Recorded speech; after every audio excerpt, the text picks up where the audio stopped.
Check, check, check.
Good morning. Let's do this. Cotter and Marshall Show. Get that stream. Facebook, YouTube, and Twitch. Like, follow, and subscribe. Of course, listen to the show. You can download the Rock 1061 app for free. Get us in your in-home smart speaker or check us out at rock1061.com. So, Marshall, yesterday after Torture Tuesday, I went home, obviously brushed my teeth multiple times. Took a nap.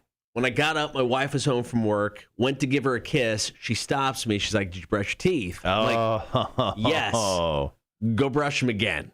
So I had to brush my teeth, I don't know, a third or fourth time before I can give my wife a kiss. Hello. Right. Torture Tuesday, ruining my marriage. Well, this is the plan, I think. Mine or yours? I'm confused. Yeah, yesterday was pretty awesome. My wife was actually watching Torture Tuesday before we went to bed. And just the moments of cringe and then laughing out loud. I think I knew we did a pretty good job with it. As a dental hygienist, I mean, was that where the cringing was coming from? What are you doing to your teeth? Yeah. I mean, she didn't say much during the whole process. I didn't want to interrupt because it's weird enough to hear yourself talking from across the room when you're sitting there. But yeah, I think it was a little bit of both. I think it was the disgust as a dental hygienist and the proudness of my wife being my wife for what we did. If you missed Torture Tuesday, I believe you already got the video up, right? Yeah, I already posted it. The video's up and posted. We'll have a little bit of a replay coming up later on this hour, so keep that in mind. Don't forget, and we're going to beat you over the head with this for the next few months. July 3rd, it is the Rock 1061 20th anniversary concert. We got Puddle of Mud, we got Filter, we got Sponge, got the guys in Lilac, great local band. Tickets on sale now. Go buy them right now, rock1061.com.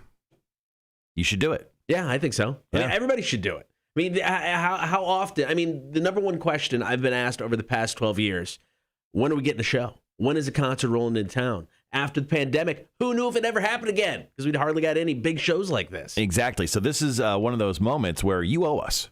I mean, get off your asses. Go buy a pair of tickets to this great show that's coming. $25 a ticket. It's so cheap. Yeah, and if this goes over well, this will be the first of many. Don't make promises. Well, Don't make promises like that, If it goes over well. Don't say first of many. What if there's just one more? Because it explodes at the end. No, just to say this could lead to more. There you go. Yeah, this could lead to more. This is the first of many. Chicks on Dudes coming up to kick off the 9 o'clock hour. Mac's going to join us in studio. Going to play some trivia, of course. Are you smarter than community college dropout? That brought to you by Rotten Little Bastard Distillery in Buford. Marshall's going to get quizzed in the face today. And in honor of Aaron Rodgers, potentially no longer being a Pack. He's going through some drama right now. It's very interesting. Mm-hmm. So your quiz today is I'm going to give you athletes that are known for one team, but ended their career someplace else. I like that. So Okay. you have to tell me the team they ended their career with. Whew. All right. Okay. So that's going to come up to kick off the 8 o'clock hour. Of course, taking your calls, comments, and texts today. What is the TV show with the worst ending ever? There's quite a few. So many to add to this list. And, of course, we'll get to About Last Night. Got to talk Oakland A's, Golden Globes getting canceled, and the Raiders doing one of the coolest things for an end zone ever. It's the quintessential Vegas experience inside a football game. Very cool. We'll tell you what that is next. It is the Cotter and Marshall Show. Good morning. Here's Pop Evil. Breathe Again. Rock 106.1. Morning, Charles. How's everyone doing this morning? Thanks for joining the stream. Charles, how's your kid doing? How's Emmy?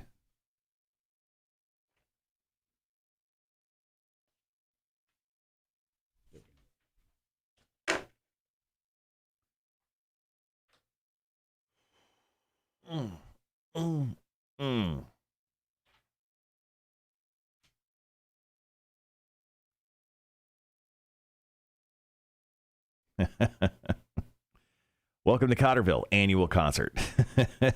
Charles says verbal contract on your concert as long as people proclamation. As long as people buy tickets to show up, man.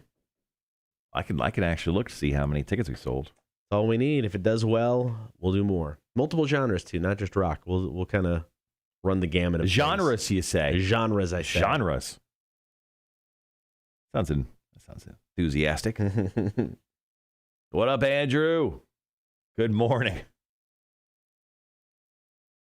That's good to hear about the kid, man. Yeah, that's awesome. Good morning, Andrew. All right. Well, that's not liking me. The internet here at work's been weird today. Yeah, well, I've tried to look in on ticket sales yesterday and today, and it says like the thing is broken, but it's like on the e-tick side. So maybe I'll go in on my desktop once I get done with the show today and take a look. Cool. All right. Yeah, 3 big stories for about last night to sink right into the 6 o'clock hour. Kind of 2 that are based around Vegas. So that's why I've named the show today Vegas is Sportsball. Nice. Oh, look, Shark showed up. What up, man? Wait, aren't you doing a morning show right now? I was going to say, what's up, Shark? What are you doing on your show? Watching us. Yeah. Cool. Hey, can you play our audio on your show? Probably be pretty entertaining. I got about 45 seconds.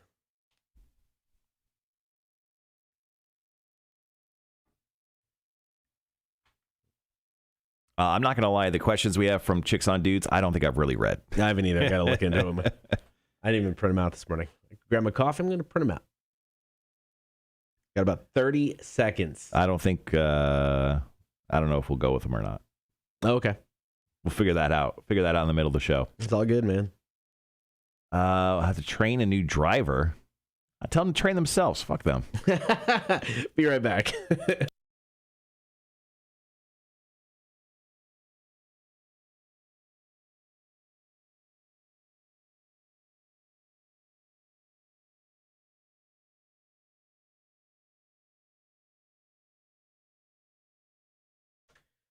Good morning. Thank you for hanging out. As always, get that stream, Facebook, YouTube, and Twitch. Dropping stuff over here. Let's kick off about last night's story. Number 1, the Las Vegas Raiders are going full on Vegas. Fans expected back in attendance this fall. Mm-hmm. The Las Vegas Raiders are basically putting a nightclub in the end zone at their stadium. This is pretty awesome. I mean, the stadium they have there in Vegas, the Roomba, the Death Star, so whatever you want to call it, this thing is ridiculous. It seems like they're letting fans on the field damn near every day because I've had all my friends from Vegas at this point go down to the field, take pictures, like everyone's on the tour. It is a very cool building. Now, at the end zone, they have essentially cordoned off 11,000 square feet to create a giant, a nightclub, the Wynn Casino Field Club. They're going to have the DJs that the Wynn usually have, like, Diplo and the Chainsmokers and a bunch of other ones, come in and play, I think, like, at halftime or like, possibly in between, commercial breaks. Like, this thing is going to be popping during the game, and there's going to be bottle service. This is so cool. 42 TVs, a 9-foot by 35-foot LED screen. Why do you need 42 TVs when you're on the field? It's a nightclub. A 45,000-watt sound system, 29 booths that will seat 719 people, food, and 4 bars. Wait, is this going to be open when games aren't happening? It'd almost have to be, right? I mean, you might as well. You're sinking a lot of money into a thing that you'd only use 8 times a year. Well, technically 9, possibly up to 9 times a year now. Now, I find the whole thing interesting, and I couldn't find how much it's going to cost. Because, I mean, these tickets got to be a premium. Yeah. And, I mean, I did see somewhere that bottle service, and I mean, whether it was just being funny or not, like, the bottle of Patron, $1,200. That sounds about right. That's kind of what I figured. Now, the best part about this, the ad or the photo they showed of the people sitting in the nightclub end zone section, none of them have ever watched a football game before in their life. They are not Raiders fans. They have all their teeth. I mean, it just does not make sense. They're all very white is what you're trying to say. There's that, too. Yeah. Very white, very millennial. Yeah. I mean, none of them are Raiders fans. Well, no one with the right mind is ever going to pay, let's say, probably $800 to even step into this club, then spend a couple grand just to hang out for a Raiders game. I mean, it's Derek Carr. I mean, he's the quarterback. Why would you spend that much money? So people in this section are just there to be seen, not there to see a football game. It's the experience. Yeah. They're there for the experience, not for the actual sports ball of it. All right, coming up, we got story number 2 about last night. Golden Globes have been canceled. Details coming up. Cotter and Marshall Show, Rock 106.1. All right, I'm going to get my coffee.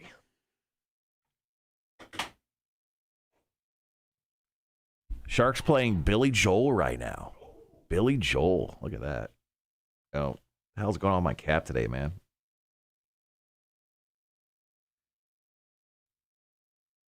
All right, that looks sort of not the worst. Let's see if I can fix that, actually. Whew.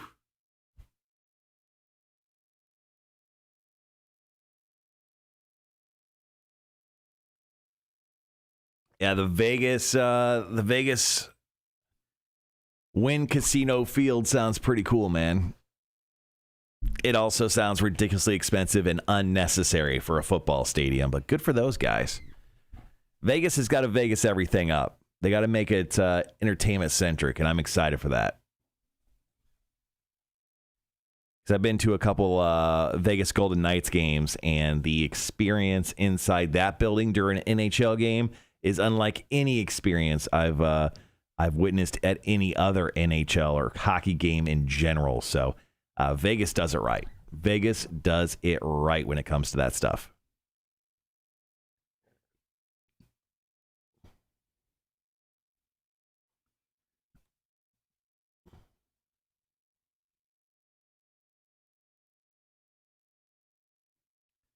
Just getting set for our next story. Next story up is going to be about how the Golden Globes are canceled in multiple ways. Yeah. Yeah,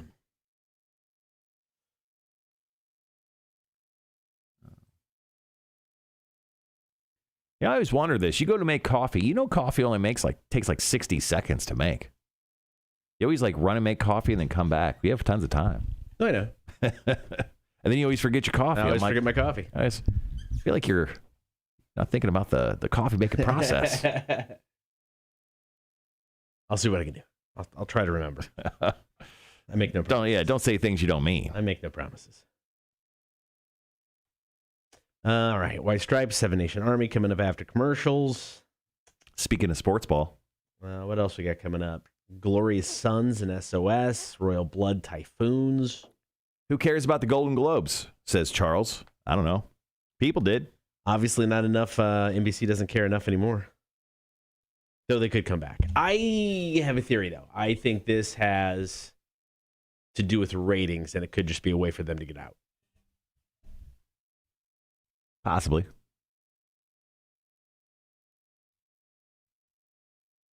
Morning, Gibby. Gibby, what's up?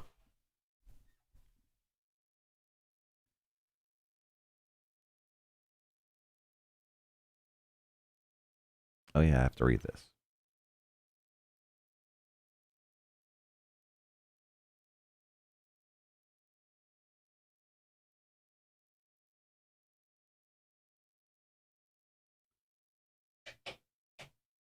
So yesterday we forgot to update the board for the studio issues. We felt like we had a little bit of a studio issue at the beginning of the show, but it turns out we didn't. It was just a bit slow. It worked, so we have to actually push up our total for days since last studio issue from 14 to yesterday's 15, which was, I think it counts for the day prior. Anyway, today's going to 16 days.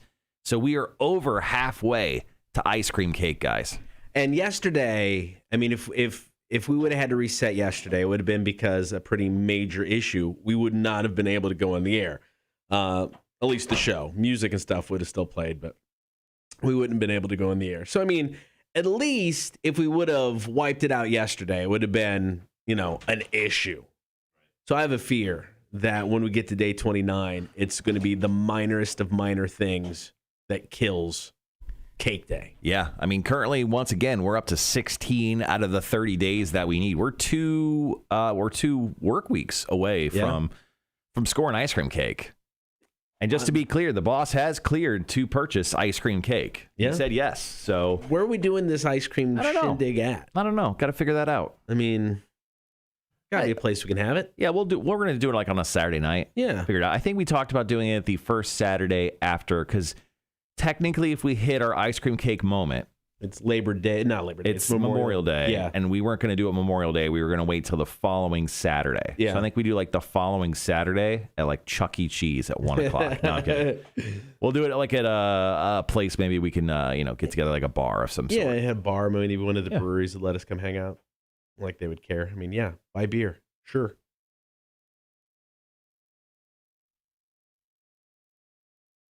Y'all are pushing Tim up to his game and be the best he can be. Oh, Charles being super positive about Tim this morning. Usually Charles absolutely crushes Tim. I don't like this. I don't like these positive vibes you're throwing out there, Charles. Everybody wants cake, man. Is it reverse psychology? Cake brings out the best in everybody. I think it's just reverse psychology he's using. All right, 3 minutes. I'm going to go check on my coffee. I heard it. I don't know if you heard it or not. It's done. Finished? Oh, yeah. Yeah. It squeals like a hog when it's done, man.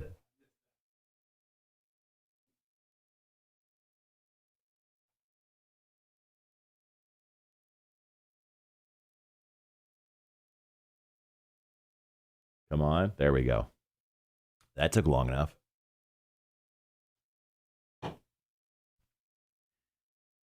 Yeah, coming up on the show today, we obviously are taking your calls about the worst TV show endings. You guys killed it when it came to the chat yesterday on that. So we'll be sharing a lot of your responses. We have another Tales from the Bar. Cotter will be quizzing me in the face, top the 8 o'clock hour. We'll play some Are You Smarter Than a Community College Dropout trivia for some PBR tickets coming up later on this show. Also, Max stops in for Chicks on Dudes, and we wrap it up with Marshall's Music News. I love your positive vibes this morning, Charles. I love it, man.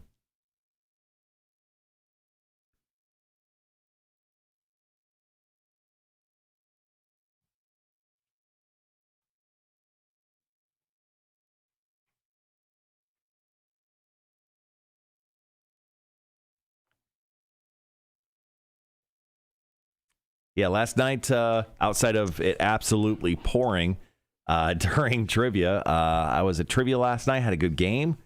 Got some chicken wings for dinner. That felt good. Nice. Got a lot of work done yesterday. I didn't have an extraordinarily long nap. Speaking of the naps, I only got like a little less than an hour one. I had a good 90-minute nap. Got a bunch of shit done yesterday. Got a bunch of stuff done today. Oh, we're doing top fives today, guys. So right around 8 o'clock, just before or possibly during Quizzed in the Face, where Cotter puts me to the test, we're going to do our top five. So get ready to do top fives.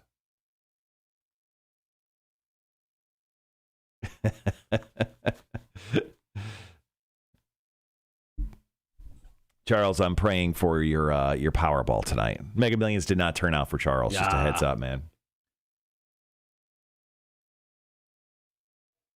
That's why he's keeping all of his positive vibes right now for everyone. He's trying not to fuck up his karma for when it comes to Powerball. Smart man. Yeah.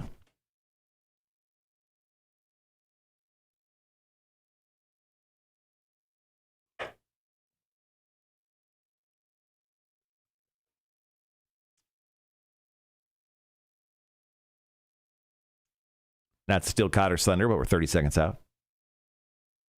There we go. Had to move some stuff.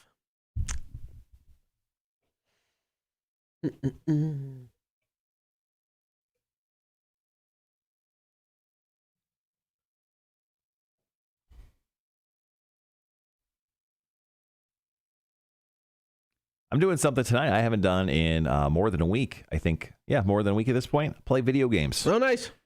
Being a grown-up sucks, dude. Yes, it does. We'll be right back.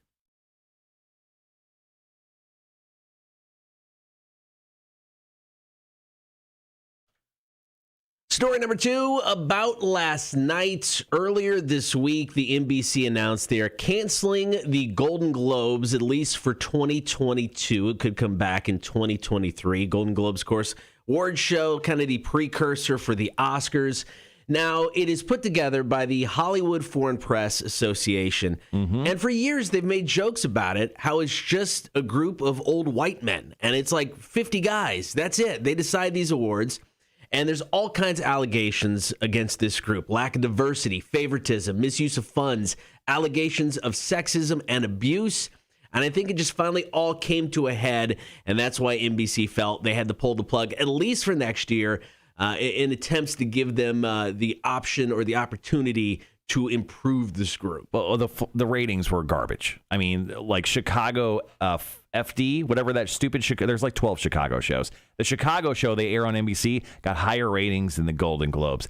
That's kind of a big issue because that Chicago show's on every single week. The Golden Globes are a once-a-year event. It should be watched by a much larger group than it was, but it was an absolute disaster this past year. Now, it was the pandemic year, so, I mean, I think you could put that into consideration. However, ratings usually have fallen year after year after year. So, yeah, I kind of have this conspiracy theory that this is just a way for NBC to get out of having to run the Golden Globes. Yeah. They're not coming back in 2023. You don't think so? I would be shocked. I don't know. I mean, you have a bunch of actors upset about this, too. Was it Mark Ruffalo and Scarlett Johansson spoke out against him? Tom Cruise legitimately sent back his 3 Golden Globe Awards. It was only 3. Maybe that's why. you had a bunch of the streaming services cut ties with the association. So pile all of this on, plus the ratings.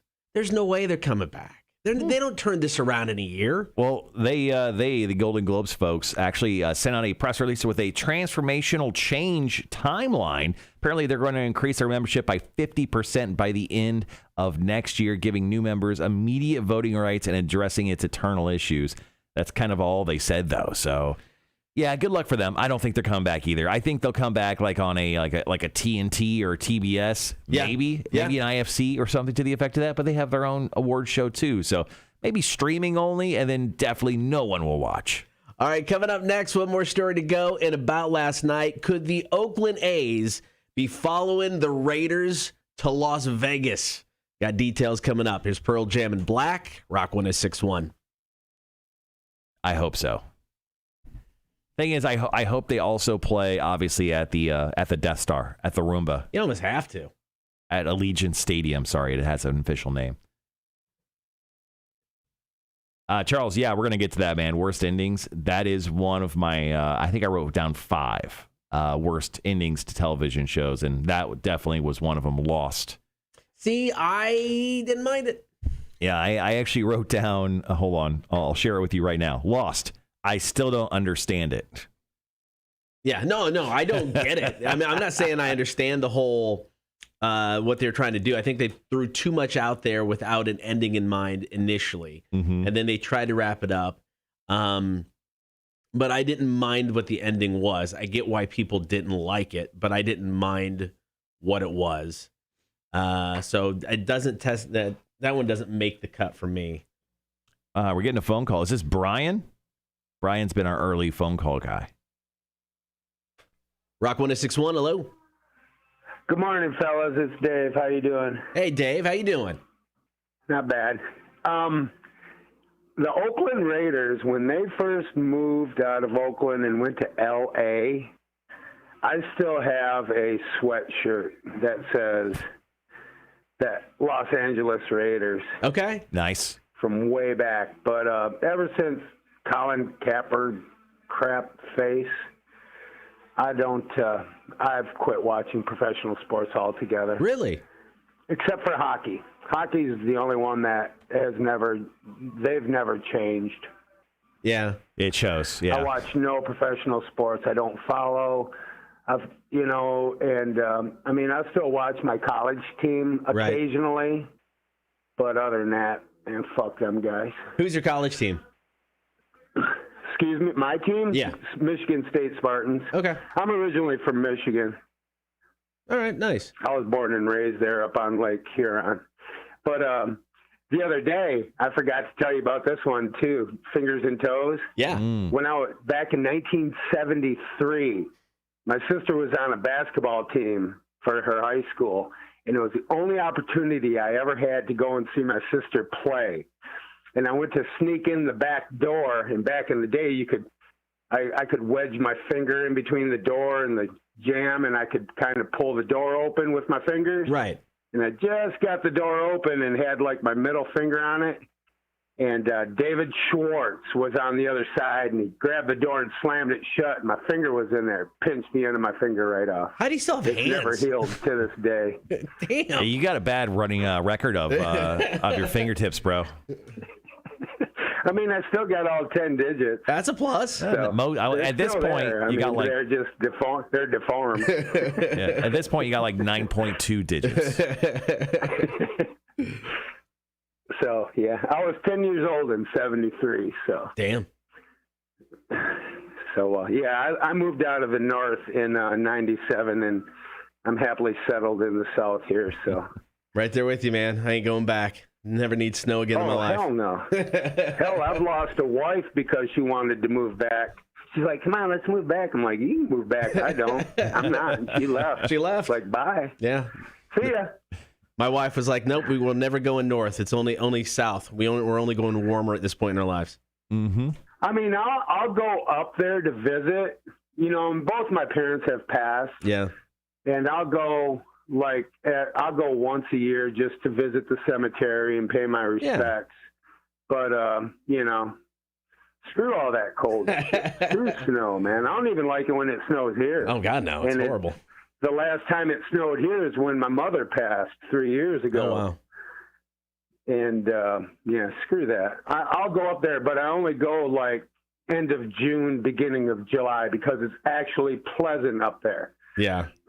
Now, if you're a four-season guy, there ain't a better place, in my opinion, than Michigan. But I'm not a four-season guy anymore. I like a little bit of winter like we have here. Yeah.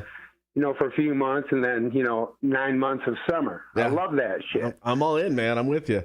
Dude, we got 30 seconds, so we do have to run. We got to hit back on the air, okay? All right. Just wanted to holler. You guys have a great day. You too, man. And thanks. You guys are hilarious, man. We appreciate it, man. Thank you. All right, bye. All right, see ya. Dave's fucking hilarious. Oh, my God. If I could have $1 for every dude who's like, I don't watch sports. I'm done with sports. Colin Kaepernick ruined it. But I watch hockey, and I watch my football team, and sometimes I catch an NFL game, and I actually watch every week. I actually watch every week still. We'll be right back, guys.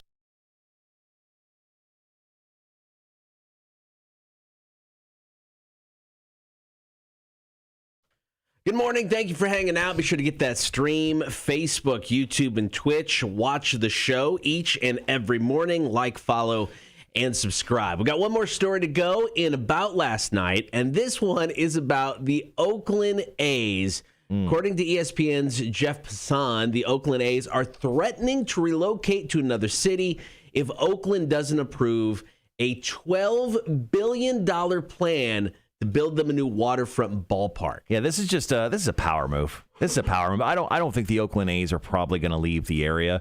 I mean, it's in Oakland's best interest, especially after losing the Raiders. I mean, it makes a lot of sense for them just to build this waterfront park. It's a multi-use facility. It'll create a bunch of jobs, and obviously, it is a lot of money.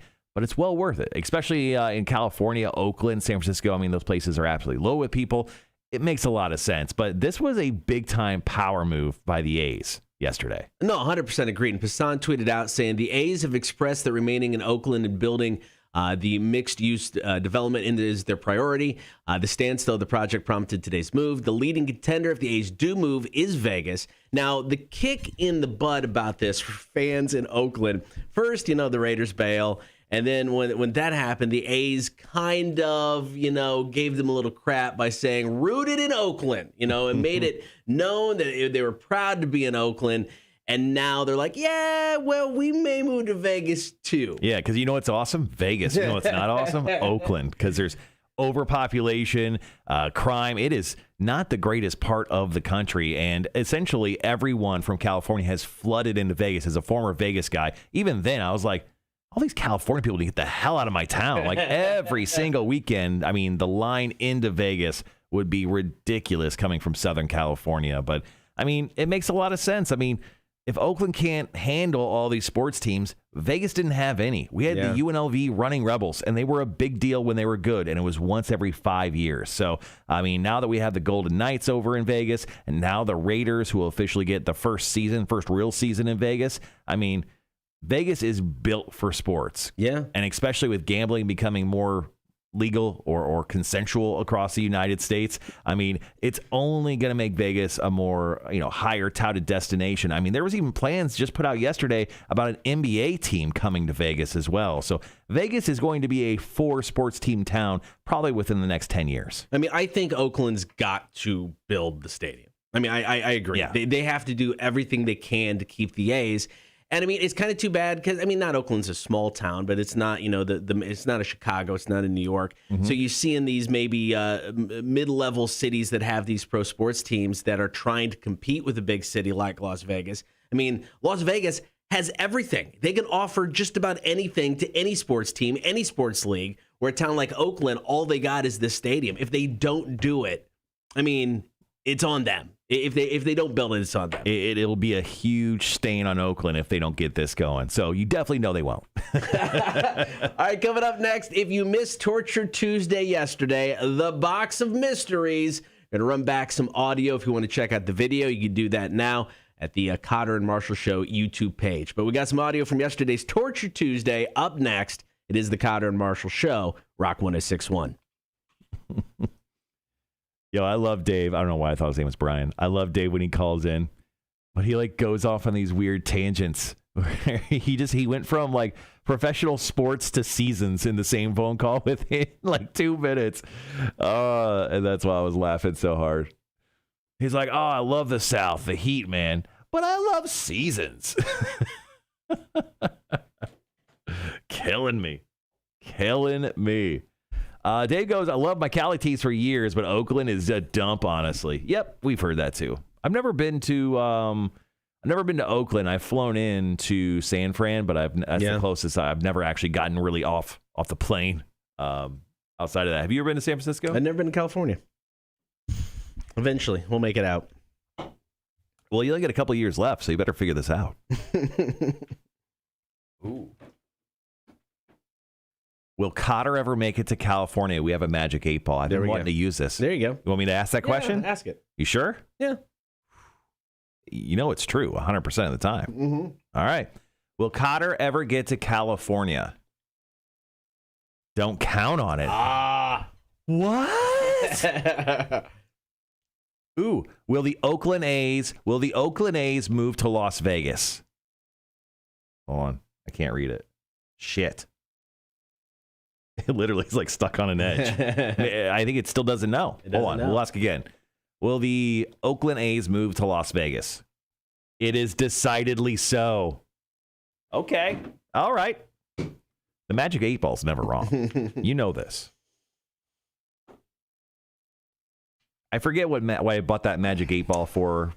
I think it was a bit a couple years ago. Yeah, but probably. I always kept it. It's always good to have a magic 8-ball around.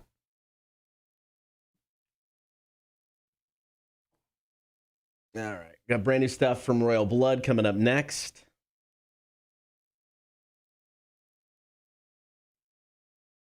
Salsa Mark will be coming out to Harley on Saturday. He's very excited to see us. Oh, that's cool, man. I haven't met him. No, you have not. I've only met him the one time when I picked up the salsa. Oh, okay. And he wanted to know if you and the wife were fans of red wine. He picked up some great one years ago. He doesn't drink anymore. and he'd be happy to share. I'm not wine drinkers, but I appreciate the offer and the sentiment. That's very nice. That's what I said. It's like, it'll go to waste on us, guy. Yeah. Wanda, good morning. Is it time for bed yet? These 4 hours of broken sleep will not do. Yeah, the night before I had some trouble sleeping, and then last night better, but still not a full 6 hours of sleep, which is what I get. Yeah, last night was rough. Went to bed a little after 10. Was up by 11:30, 12:47, 1:30. It just just up and check my phone, see what time it was about every hour or so. Yeah, I've stopped doing that. I've stopped looking at my phone. I know before I go to bed, I always make sure that my alarm's on. Other than that, I refuse to look at my phone. I have to know, because when I get up, it's like I want to know if I have 5 minutes or if I have 3 hours left. So the first time when I woke up and it was like 11:30 or whatever, quarter till 12, I'm like, oh, awesome. Got all this time. And then when it happened every hour, I was like, okay, this is getting old. All right, guys, coming up next, we're going to play a replay of just a short bit of Torture Tuesday yesterday. Then we'll get right into our topic, our call-in topic. Call, text, shout at us, whatever. We're going to talk about the worst TV show endings, and there is quite a few.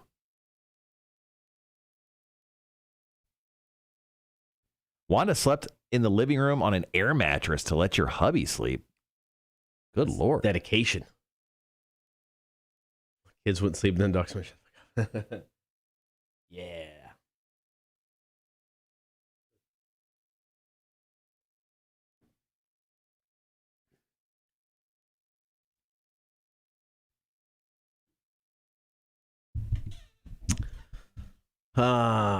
So my kid graduates high school Tuesday. They're both officially out. This coming Tuesday. Yep. It's so normally to do it at the Civic Center, but because of COVID, they're going to do it at Savannah State. Yep. At the outside at the stadium, so it'd be open air and be outside. So then we have, what do we have? May, June, July. We have about 2.5 to 3 months, and then both of the kids are gone. Still weird to think. There you go, man.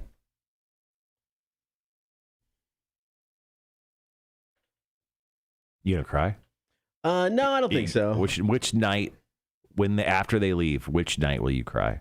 First night? First one, tears of joy. Tears of joy? No, I'm just kidding. No, I don't know. I don't know. It will be weird. I think, I don't know. I say my wife will have a harder time with it, and then watch it'll be me. But I think my wife's gonna have a harder time with it. I mean, she was basically a stay-at-home mom. I mean, she worked part-time when they were younger, but she has, been there with him the entire time. Sure. Me taking Ella to Texas for the week in February was the first time since the kids were born, outside of maybe, it's the first time for her just to be home alone by herself. Sure. We did a week-long vacation in Disney for our 10th anniversary and, some weekends here and there. But for her to legitly be by herself since the kids was born, that was the first time. So I think, I don't know. I think she's going to have a harder time with it than she lets on. Maybe she won't. I don't know. It sounds like you're having more of a harder time knowing that she's going to have a harder time than you. I think you... it doesn't bother me. I mean, I'm not like, are you saying like I think I love our kids less because she's going to have a harder time, that thing? Or I'm worried for her? I'm thinking you're having a hard time knowing that she's going to have a hard time. Yeah, I get that. That's what I'm trying to say. Okay. I don't know. I think she's going to struggle with it, and my wife doesn't talk things out. My wife likes to, suck it up, be alone for half an hour. And I respect the being alone thing, but she doesn't like to always talk out, some things. So it will be something that I think could become worse as it goes because she's kind of held it in for a little bit. Sure. She's going to start setting small fires in the backyard.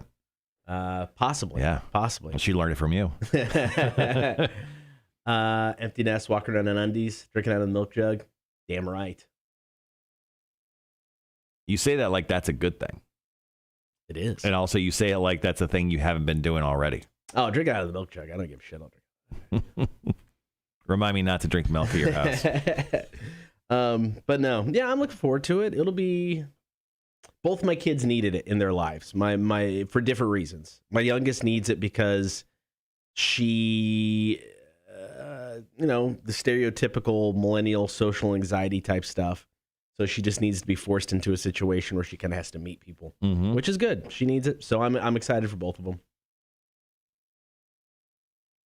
You got to slap the introvert out of their faces. You kind of do. Well, I was impressed because she actually reached out, and instead of being placed randomly with a roommate, she, there's like a message board, some sort of app that they can go through, and she reached out to somebody. They started talking, and she's got a roommate, and so that's cool. She made the first move. So we'll see.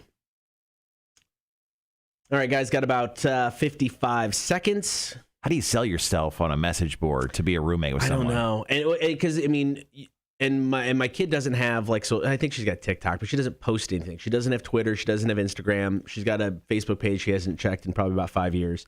So a lot of it, you link your social media through it, so you can go to your social media page. And they see nothing on her. So is your kid a serial killer? Right. So you see nothing there, but I don't know. I don't know how it worked. You know what? That is more than fair, Charles. More than fair. You knock on that door. Hell yeah. All right, guys, we'll be right back.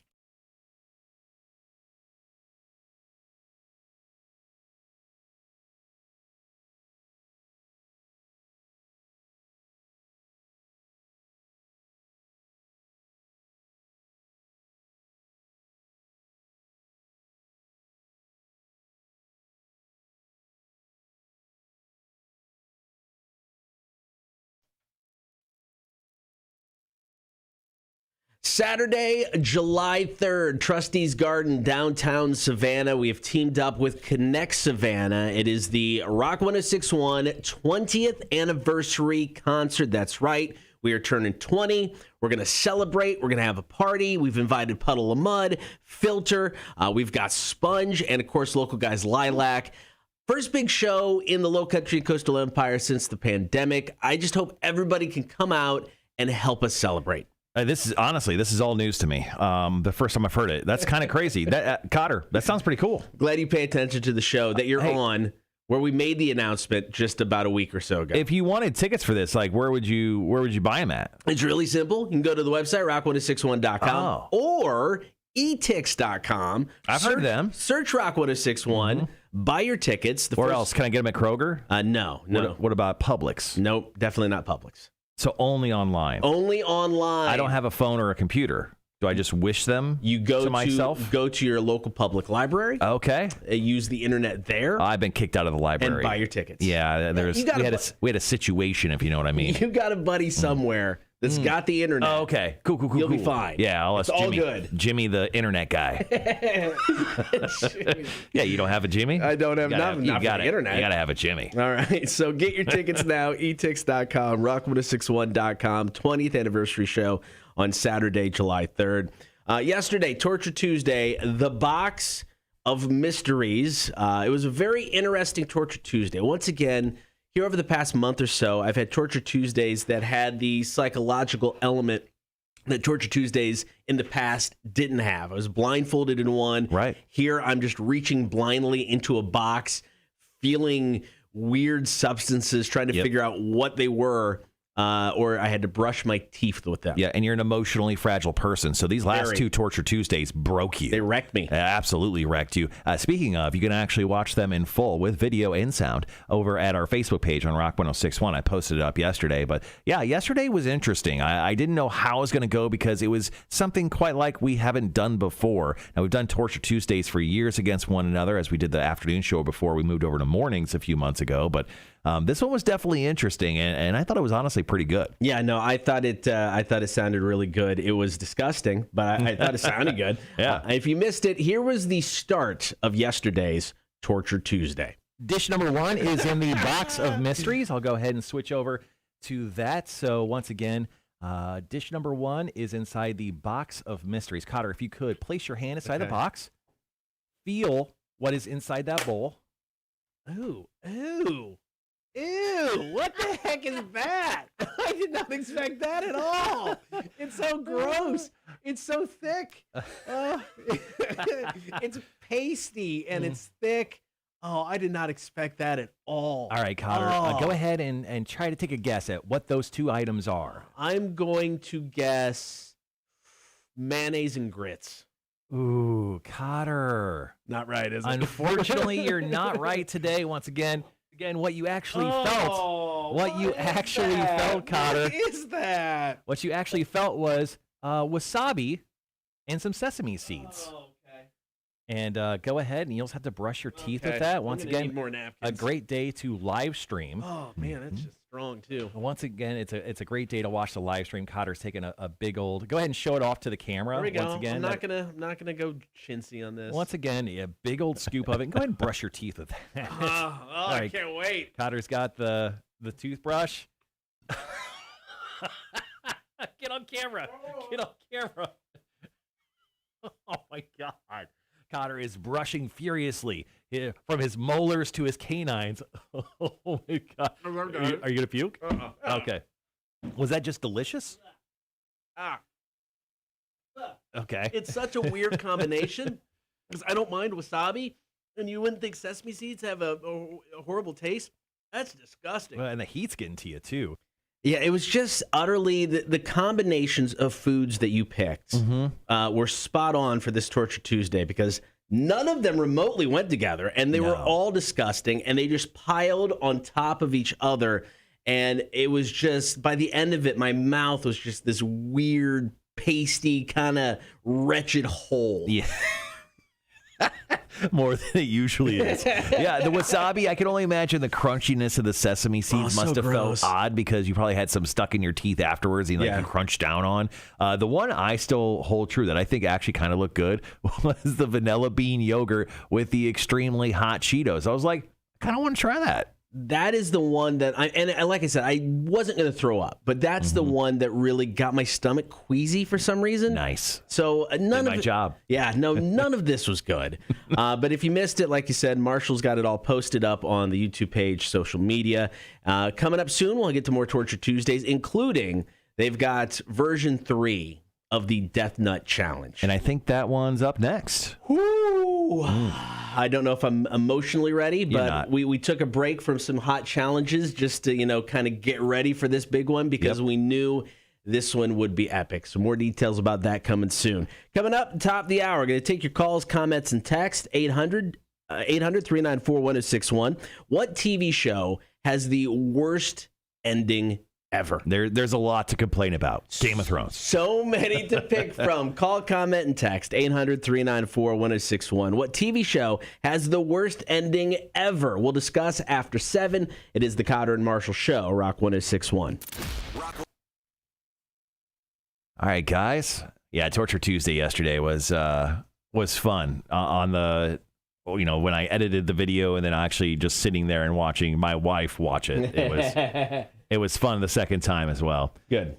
Gibby, next break. What are the numbers for tickets sales so far? Let me check. None of your damn business. Okay, we're up to none of your damn business, Gibby. I think that's pretty fucking good, man. Right? What do you think, Cotter? That's a solid number. Yeah, I'm very happy. We're very happy with it. Very happy. Very happy. Thank you for asking. Gibby wants to know, did you water pick your teeth when you got home? Do you have a water pick? I don't have a water pick, but like I said, I use the little picks with the floss on them. Oh yeah. I flossed the hell out of my teeth. I brushed my teeth. You got a new electric toothbrush too. Brand new electric toothbrush. Right. I'm really glad I got it. Yeah. Because it went to use yesterday. Yeah, electric toothbrushes is definitely the way to go. Juana says he should have used a garden hose with a spray nozzle. Wouldn't have been a bad idea. Ugh, it was so gross. All right, guys, we're coming up on our call-in break, so let us know if you haven't already via the social medias. What TV show has the worst ending? Once again, which TV show has the worst ending? We're going to go over your comments that we got, and let us know why. I mean, just don't say Game of Thrones. Tell us why you hated the finale of Game of Thrones. A lot of people didn't like the last 2 seasons of Game of Thrones. I actually enjoyed the second to last season, and there was moments in the final season I really enjoyed too. But man, there was so much to hate in that final season of Game of Thrones. Yeah.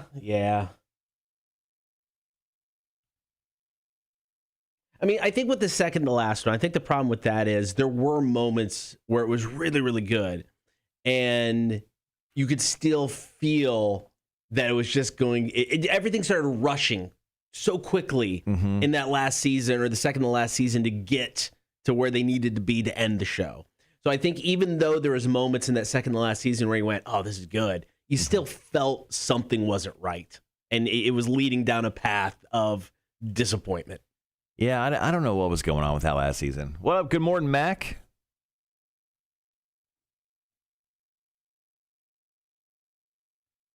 Yeah, for sure. I mean, I really hope. I really wanted something different than that last season. There was multiple times during that final season I'm like, okay, this is good. But there were moments within the same episode where I was like, this is terrible.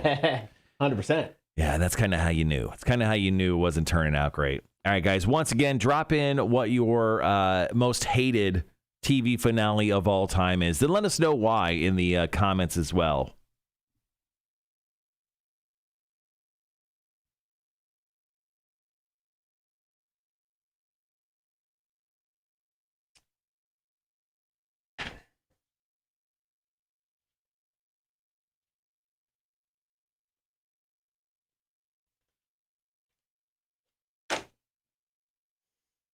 All right. So do we want to pick out a couple from, I mean, do we want to dive right into Game of Thrones first, since it's kind of yeah, that is a really good one. probably the front runner for worst? I got a bunch of comments from the share on the rock. Oh, did you? Yeah. Good. Okay. 11. Oh, shit. Okay. Let's see. Lost, How I Met Your Mother, Dallas, The Little Things. Our boss chimed in with Lost, Sopranos. Yeah, so I've got like 3 major comments that have some context to them. Okay. There. How much time do we have? We've got a couple commercials and a song still. 5 minutes. Yeah. We're not doing the song out of the commercials, just going right to the top of the hour. So 4 to 5 minutes. So do we want to pick, like, you know, we go Lost, talk about Glenn's comments and just kind of talk about it for a little bit.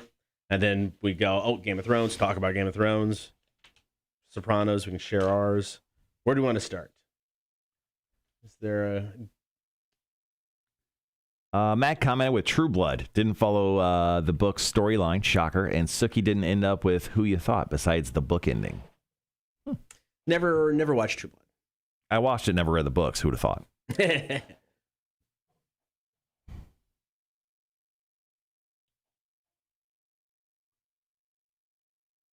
But yeah, start with Game of Thrones since it's kind of probably the freshest.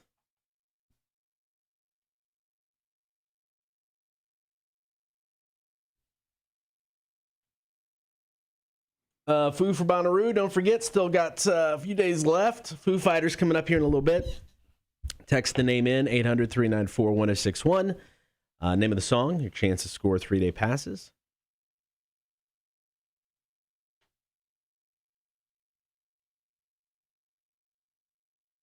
If we do Game of Thrones,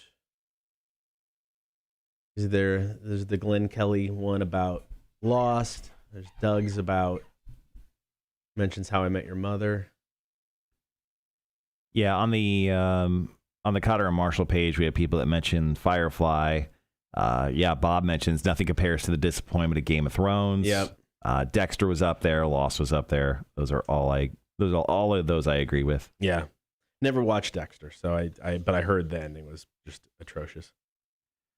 Yeah, so the ending was Wanda says, I hated Roseanne. I hate how the whole dynamic changed because they won the lottery. Then ultimately it's all happened in Roseanne's head. I hated that. Yeah, the whole last season of them winning the lottery was weird. Dan died and then she won the lottery, right? Is that what happened? I think. I don't remember. Wanda, how did that go? Did he die where he wasn't on the show anymore, or did he just die because she wrote a book?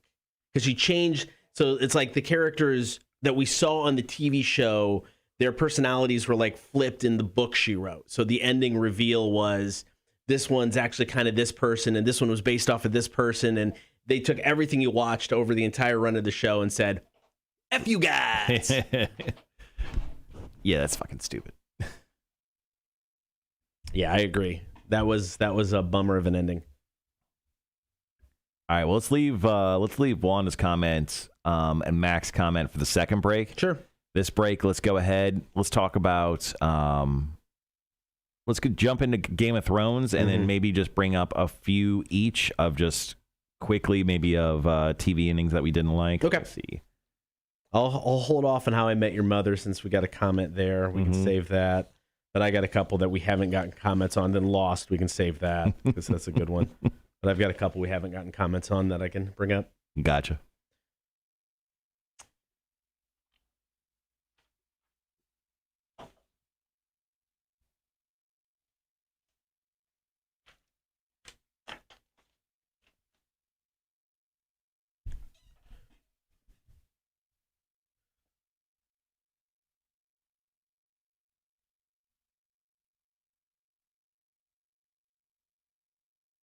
All right, guys, got about 2 minutes. Calls, comments, and texts.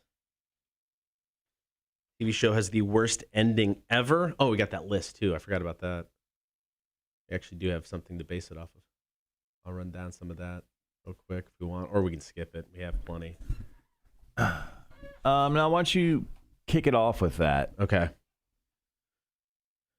Now, these are shows that got canceled, so I'll just be like, hey, we're opening ours up to any bad TV shows because these were canceled with just bad cliffhangers. I'll just run down a couple. I'm not going to run down all, like Gilligan's Island, Mork and Mindy, My Name is Earl, Hannibal would be the ones. Wanda says, I think Dan died in season 8. The book was season 9. Had to Google that. Don't make me work so hard this morning. Sorry, my apologies. We thought you were a huge Roseanne fan. Never do work because of us. That's not true. Don't listen to him.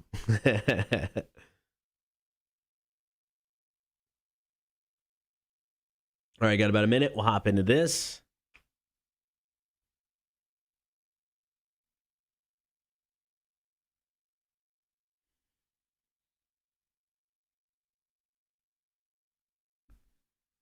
It is warm in the studio today.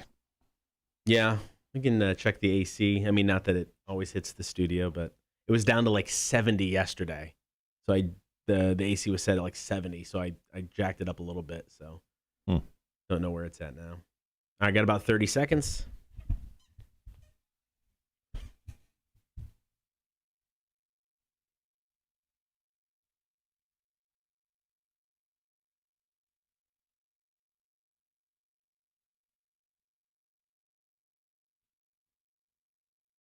All right, guys, be right back.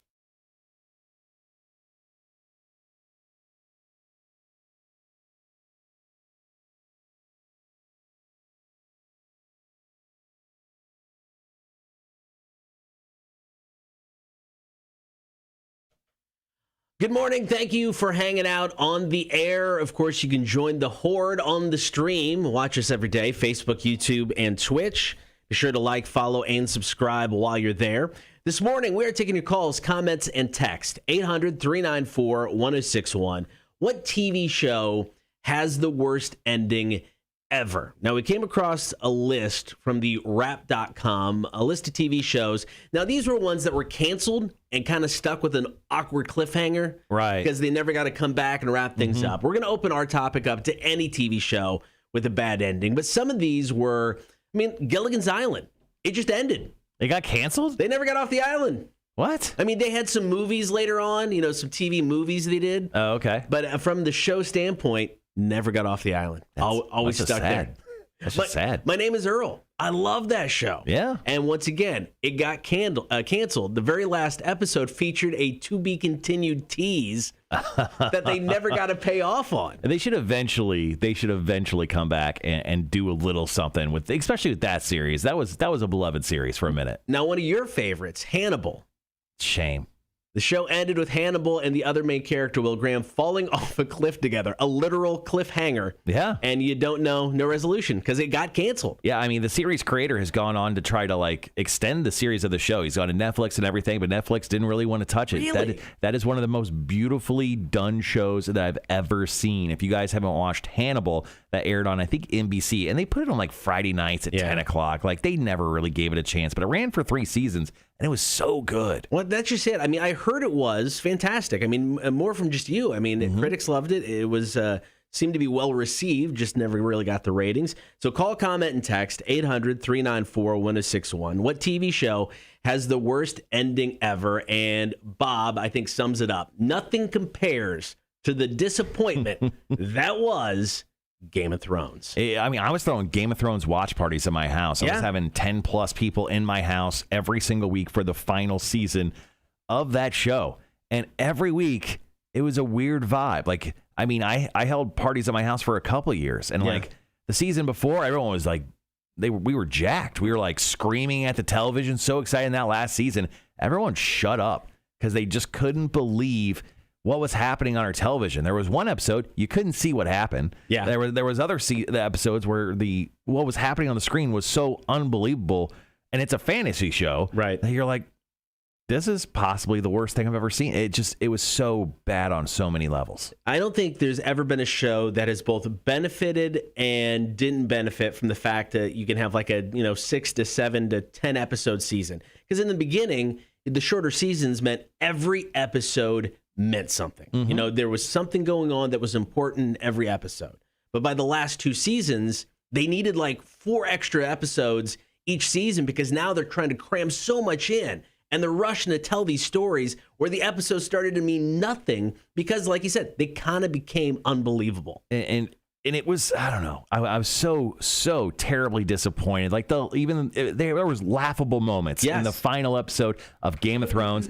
It's been off the air for a couple of years, so I don't feel bad for saying it. Like when the dragon melted the Iron Throne, I literally started laughing out loud because of how stupid it was. They're like, there's so much meaning behind this. Like, no, it just actually comes off cheesy, and now I want to set my TV on fire. And now with most other TV shows that have polarizing endings, a lot of which we'll get to here in this discussion, you're probably going to find people on both sides. They liked it, they hated it. I have never met anybody who said they liked the ending to the Game of Thrones show. Well, plus, I mean, this finale aired during the time of a peak social media age. So, yes, we all got together and complained about it together. And, could you imagine if the Seinfeld finale aired during a time where we could all, be together like we are currently with social media? I mean, people would have freaked out. Flip their lid when it came to that series finale too. Yeah, that's one of ones that are on my list of just worst finales ever. I mean, I love the show. I thought the show was hilarious. It was great. It was different. It was unique. It was very funny. They just got very pretentious to me in that last episode with the characters being arrested for being themselves. And then they're bringing back all the characters from the past. Right. I don't know what they were trying to accomplish. Not much. With the last episode. Because, it wasn't even like, the last Star Wars movie was nothing but fan service. I can at least respect that. This didn't even feel like it was fan service when it came to the finale for Seinfeld. It just felt like them going, yeah, it's funny to us. Who cares what anybody else thinks? Yeah, we've been jerks the whole time. You should have known. That's true. It's totally true. So bad, that Seinfeld finale. And I grew up with that. Like, I didn't think I was of age enough to understand half the jokes that they were doing. But yeah, that was bad. That whole last episode was bad. I just didn't understand it. Another one I've got, and we've talked about this one, is Quantum Leap. One of my favorite shows ever. And it was one of those shows that unfortunately got canceled. And they tried to turn what was going to be the cliffhanger into the next season, into the finale. And I think they're more successful than most shows because of the fact that Sam Beckett, Scott Bakula never left home, I think is intriguing. So if that was the intention, cool. But knowing it wasn't the intention, then there was more story to tell. The way they ended it with him going, oh, he never got to go home. You're like, well, that sucks. Why didn't he get to go home? And you recently rewatched some of Quantum Leap, too. It's still so good. As you're a big rewatch guy. Speaking of shows that were canceled, Charles on the stream goes, the A-Team, just because it got canceled, he's very upset about how bad that show ended. I don't even remember the ending to the A-Team. You don't need to. I'm going to predict it here that it was literally just an episode, and that was the last one. They didn't do anything specific, would be my guess. Yeah, they just murdered a bunch of people. That was kind of it. All right, call, comment, and text 800-394-1061. What TV show has the worst ending of all time? We'll take your calls, take your comments next. Here's Rise Against and Nowhere Generation on Rock 1061.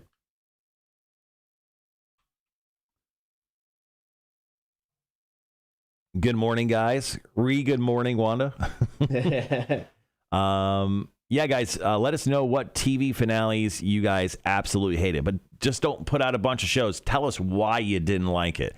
Why didn't you like The Sopranos? Why didn't you like Supernatural? Like, specifically tell us why those are some of your most hated TV show finales.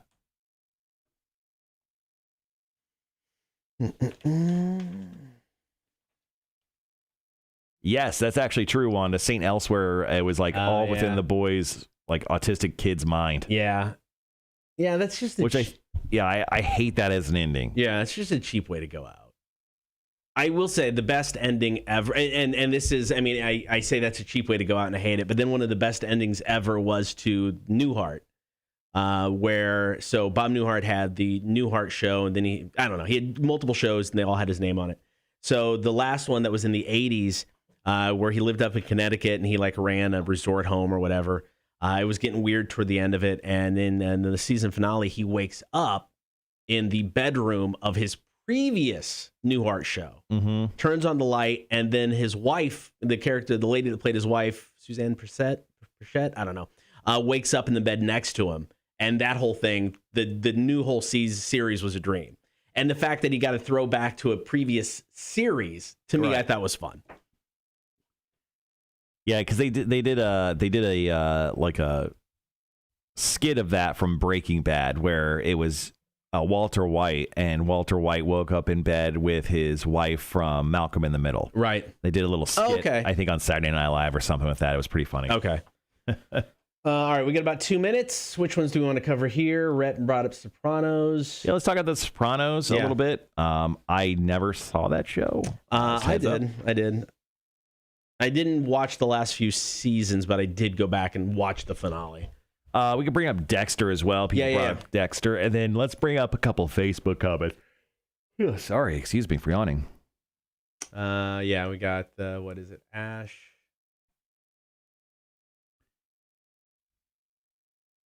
We got about 90 seconds. Save loss for last break. Sure, if you want. Yeah.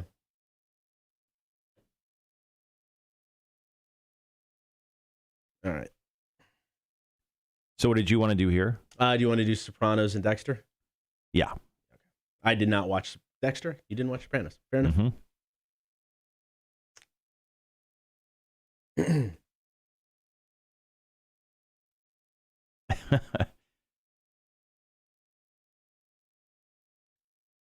made me laugh that someone who works on our direct competition was commenting on our stuff last night, too. I saw that, yeah. That was good.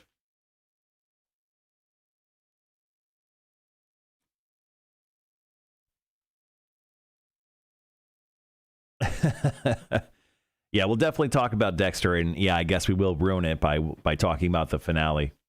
Dexter was one of those shows. It was right when my wife and I first started dating. We watched that stuff, and we would watch like 4 or 5 episodes at a time because it was just so good. And then the second half of the series happened, and it was so bad. All right, guys, be right back.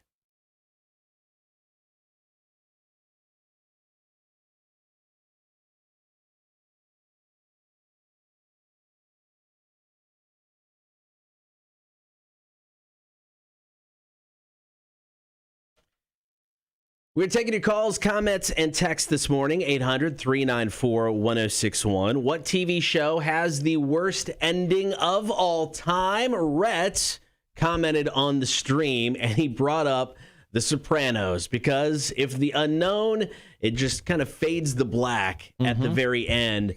And I know I'm going to be hypocritical here because we'll get into Lost here in a bit, but to me, it's like, I watch a TV show or I watch a movie, read a book, whatever it is. I want an ending you get some directors who'd be like, well, it's left up to you. Interpret the ending. Right. I don't want to think. No. I'm not here to interpret an ending. Did Tony die or not? Yeah, you're not Shakespeare, bro.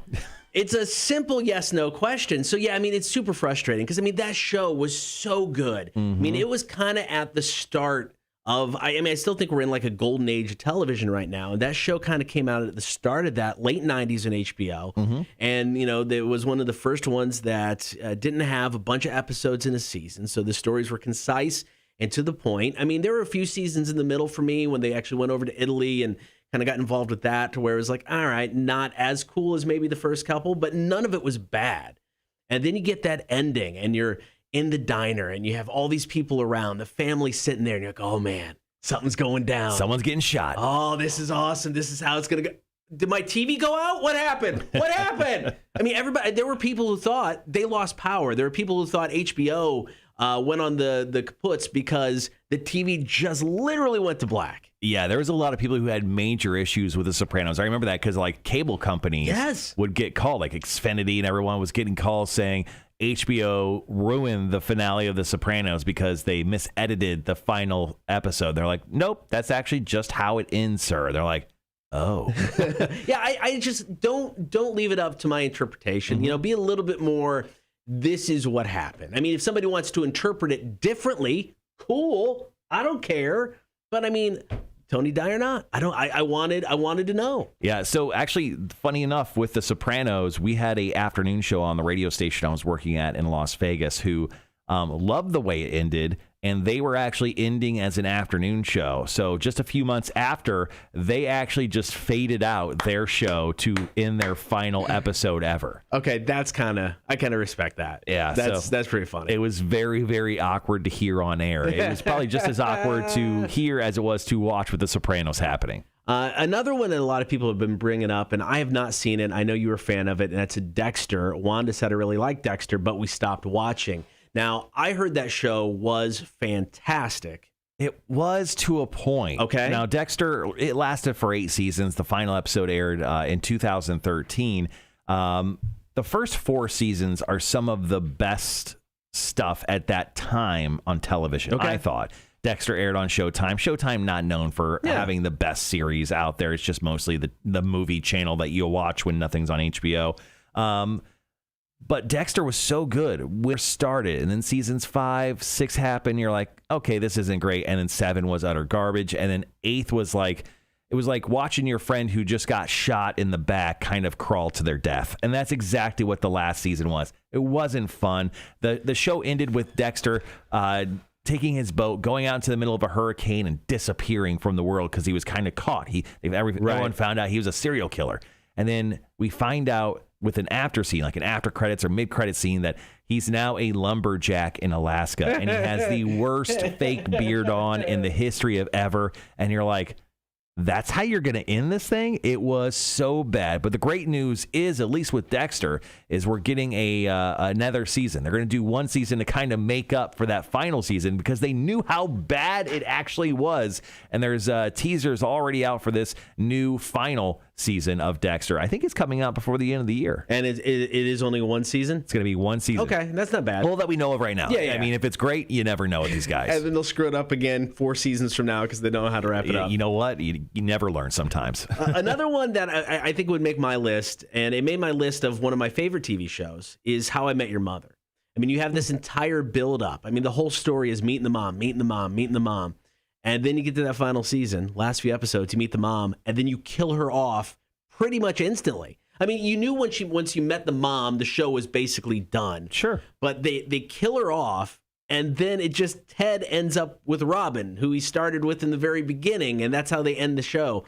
And I'm like, that sucked. I mean, just make Robin the mom. I don't care. Mm-hmm. But I mean, to do that, I thought was kind of, I don't know, it seemed like a cheap way out. It was almost like that's not where they intended to go. But then at the very end, they went, oh, he needs to be with Robin. Okay, cool. We'll just make that happen at the end. Yeah, I feel like that's one of those TV network executive deals. They're like, no, it's going to end this way. And they're like, fine, man, it's your show. Let's go. Let's do this. All right, 800-394-1061. Call, comment, and text. What TV show has the worst ending of all time? Another big one we haven't talked about yet. We're going to get to next. That is Lost. Stick around. Cotter and Marshall Show, Rock 106.1. On the text line, someone commented, Cheaters, where are Clark and Joey? Dude, I watched so much Cheaters back in the day. Joey Greco got stabbed on a boat. Yeah. Oh, man, that was one of the best episodes ever. One of some of the best TV ever. Wanda chimed in again with Sons of Anarchy. She goes, I hate how Jax just killed himself instead of fighting to get his shit back in order. He let all the bad stuff consume him in his life. Agreed. Does WWE count as the worst ending of all time? Depending, but kind of. So I watched this like weekly web series where they kind of review WWE stuff. And man, they have absolutely been killing the WWE since WrestleMania. I'm glad I don't have cable right now and can't watch because, I mean, I hear SmackDown's decent. NXT's usually fun. But Raw, oh my God, man. What the hell are they thinking? It's just not good. Yeah. It's so disappointing. Wanda, yeah. I mean, Cheaters with Joey Greco getting stabbed in that boat. They literally got on a boat, ran out in the middle of the ocean where this dude was getting on with this chick. Joey tries to jump on the boat and this dude's like, I don't know who you are, and stabs him. Yeah. The host of the show. Yeah. It was incredible. Absolutely incredible. Fun story about Cheaters. My wife and I would watch it all the time when we first started dating. And she actually messaged the producers of Cheaters, and they mailed me a T-shirt from Cheaters. So I still have a Cheaters T-shirt in my house.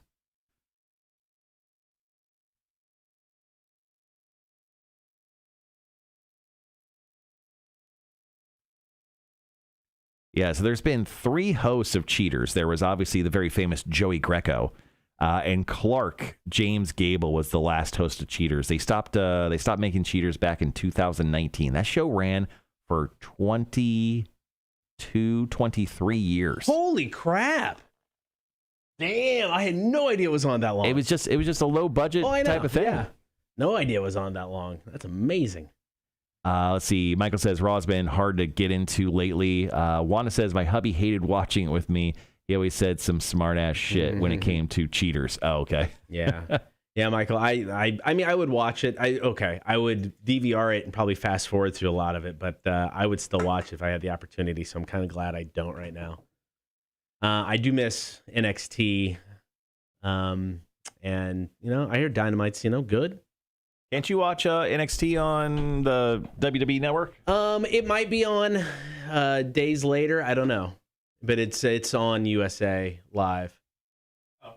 Yeah. Be right back. All right. Cool. All right, guys. Coming up next, going to wrap up our conversation about the worst, endings in TV history. I'm going to get to one of the most polarizing and Lost. If you guys have watched Lost, we're a fan of it. Have any thoughts on the ending? Please hit us up now. Coming up after 8 o'clock. What's after that? We got Tales from the Bar coming up. So Tales from the Bar is coming up at the end of the hour. Top of the 8 o'clock hour, Marshall's going to get quizzed in the face. We're going to, in honor of Aaron Rodgers, who manned up going someplace else and not ending his career in Green Bay. We're going to give Marshall athletes who are known for one team but ended their career somewhere else. He has to tell me what team they ended their career on. AEW is where it's at. Blood and Guts cage match last week was dope. Yeah, I still haven't watched it yet. But yeah, dude, AEW is killing it right now. A lot of great wrestlers. I love the stories they're telling. We actually got to go up. Marshall, Jake, and I are down to Jacksonville. We were there when Sting debuted and got to watch that show live. That was awesome. So much fun. But yeah, dude, I really dig AEW. I think they're doing a lot of good stuff. I'm glad Kenny Omega is finally front and center.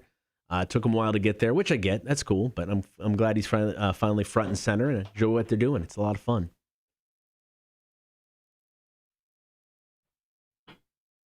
All right, Alice in Chains coming up after commercials. We'll jump back in, like I said, to wrap up. Talk about the worst TV finales ever.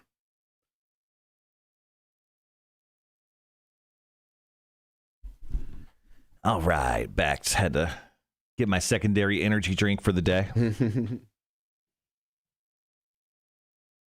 Oh, man. No luck with my oldest kid getting the job yet, so that's awesome.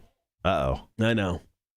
Bad interview? Think it's just a bad interview? They only interviewed for one gig, and they said they weren't hiring summer help, which I thought was weird because it was Ace, and to me it seems like they need summer help. Oh, I thought you were taking him to Kroger.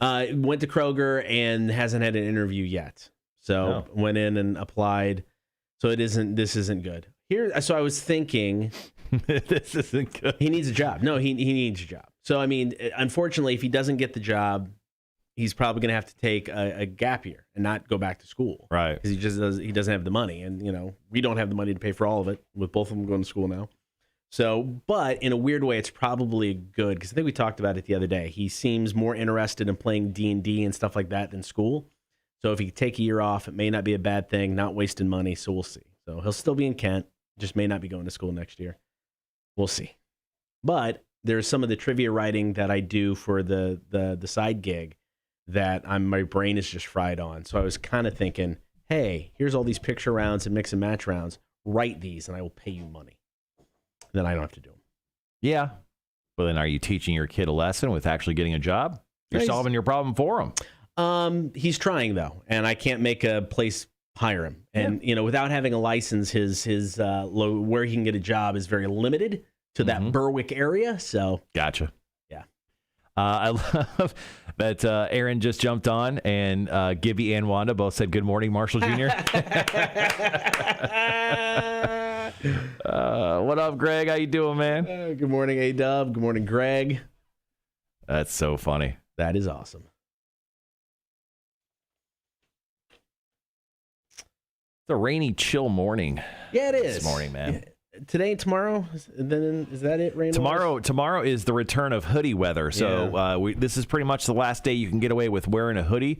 We haven't had a couple weeks since our last hoodie incident. So tomorrow, high of 61, low 50. So heads up, everyone, we can wear hoodies tomorrow. All right, just going to give you the headline because I'm not even going to bother reading the story. Okay. Russia is going to try to clone an army of 3,000-year-old Scythian warriors. Yeah, that's how the beginning of Star Wars happened.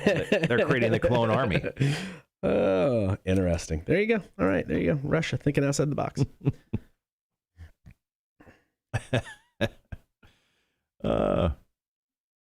So is A-Dub, are you coming to work today? Or are you still playing golf? It is raining outside. Oh, how did you do at golf? Did you win?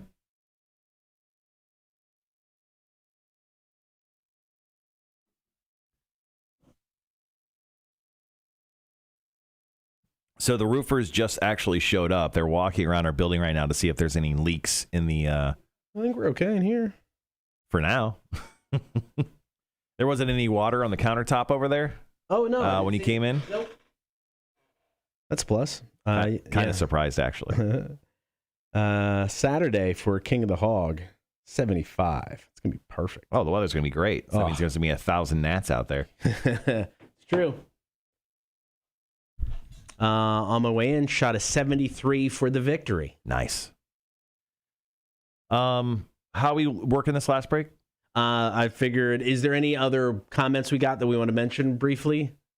And then we can end with the majority of it with Lost, I thought, since that's the other polarizing one. Mike Brown talks about Ash versus Evil Dead. We could talk about that real quickly. And then Sherry brought up The Little Things. I'm not super familiar with that show. I don't know what that one is. I mean, we can mention it. I just don't know. How Met Your Mother. Jen had the Glades and Firefly. And then I can bring up Sons of Anarchy. Do a restart, a recap of the reason why we're doing this, right. And I'll bring up a couple comments. I'll bring up Wanda's comment on Sons of Anarchy. We can talk about that very briefly, and then I can bring up these other two Facebook comments, and then get into Lost. Okay, sounds good. All right, guys, got about 40 seconds.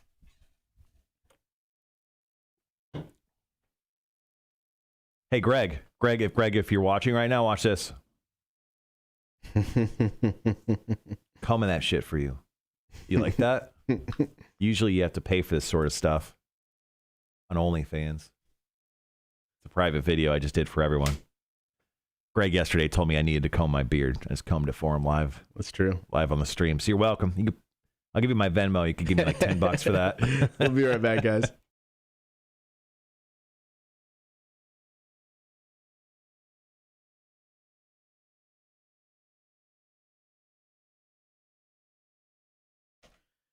Good morning. Thank you for hanging out on air and on the stream. You can join us each and every morning. Live stream the show on Facebook, YouTube, and Twitch. Be sure to like, follow, and subscribe. This morning, we're taking your calls, comments, and text. What is the TV show that has the worst ending ever? We found a list on the Wrap.com. These were awful cliffhangers because the show got canceled and wasn't able to wrap up the storyline. Mork and Mindy. It ended with Mork and Mindy falling backwards in time, and then that was it because the show got canceled, and you never know if they actually got away from the alien or not. We talked about My Name is Earl. Literally ended with a to be continued tag at the end of the last episode. Last Man on Earth, talking about shows that got canceled. Dude. One of my favorite shows that was airing, Last Man on Earth, was so funny with Will Forte. So good. Of SNL fame. He was MacGruber. That show got canceled, went on pretty much to be continued as well. Yeah, I think it ended with a bunch of people kind of in military fatigues and guns, and you're like, oh, where's this going? Yeah, it turns out he was not the last man on Earth. It was a crazy situation. On the chat right now, Wanda said, Sons of Anarchy really made me angry. I hate how Jax just killed himself instead of fighting to get his stuff back in order. He let all the bad stuff consume him in his life. That was a great show. I absolutely loved Sons of Anarchy. I don't mind the way it ended, but yeah, there were some people. Yeah, there were some people who were kind of upset at that one. What about Ash versus Evil Dead? So that show got canceled, and it just kind of left it off once again at that weird plot point at the end of it. Because, I mean, that was a great show. Ash vs. Evil Dead on Starz Network. I blame all of you for it getting canceled because you didn't watch it. It was so great. If you love those Evil Dead movies of the 80s and, of course, Army of Darkness in the early 90s, that show was so good. And it actually ended on the alternate ending of Ash vs. Evil Dead. Ash vs. Evil Dead, Army of Darkness. It ended on that alternate ending if you bought any of the DVDs where he went to like a post-apocalyptic future. Yeah. And I was so excited to see where it went from there, but they canceled it because, well, ratings weren't very good. But the show was so good. Yeah, that was really, really good. All right, one big one we haven't got to yet, and several people commented on it, is Lost. I mean, I think Lost is one of the most polarizing endings for a TV show ever. I mean, the first 2 seasons of that show, one of the best shows ever. It got off the rails. Even as a fan who stuck around till the very end, I get it. They tried to do too many things. They threw too much myth into it without a way to get out of most of it. So when it came to the ending, how do you wrap it all up? Well, obviously, they didn't. They didn't wrap it all up at all. It was a purgatory-esque thing as everybody waited to die so they could all move on together. I personally didn't mind the ending. I mean, I was more upset that they just left too much stuff hanging out there.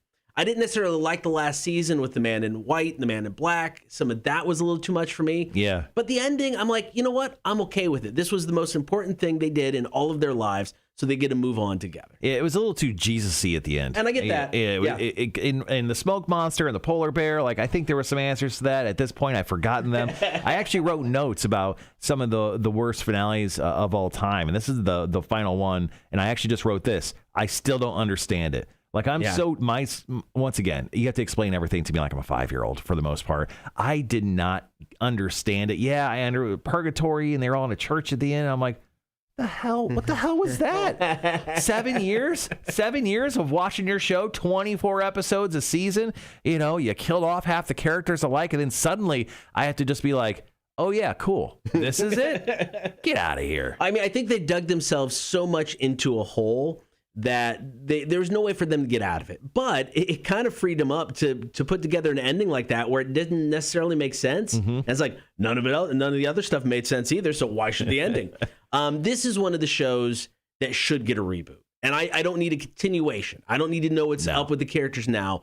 I want a full-on reboot of this show and give me 6 to 10 episodes a season. Keep it short, concise, cut all the myth in half.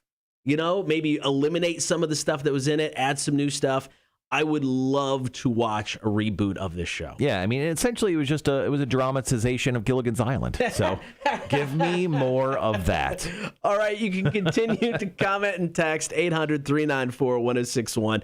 What TV show had the worst ending of all time? Coming up, we're going to talk Foo for Bonnaroo. Also, Tales from the Bar coming up in a bit. Cotter and Marshall Show, Rock 1061. Here's Disturbed.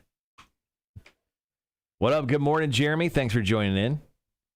Lionheart said they didn't like BoJack Horseman. I've heard a lot about that show recently. I may have to check that out. My wife oddly doesn't like animated things, so I don't watch a ton of animated stuff. But I do watch, like, if you guys have seen Castlevania on Netflix, it's a great animated series. They're coming back for a 4th season, I think, this month. Oh, nice. That show is fantastic. But I've heard, lots of great stuff about BoJack. Going back to combing my beard, Gibby just put a lot of wet emojis, and then I asked Greg to give me $10, and he said only if you do it in a kiddie pool. And just so you know, I will do that. I will absolutely comb my beard in a kiddie pool for money. And then he goes, "Welcome to Twitch." Yeah. There you go. Guys, thanks for chiming in on that conversation. Yeah, worst TV shows. It's a weird conversation because it's painful, because you love that thing for so long, because TV shows will last for years and years. And that's the thing that I think that pisses us off the most is, like, when you create a series, you don't know how long you're going to go. Yeah. But we hope to God you have a point A and you have point B.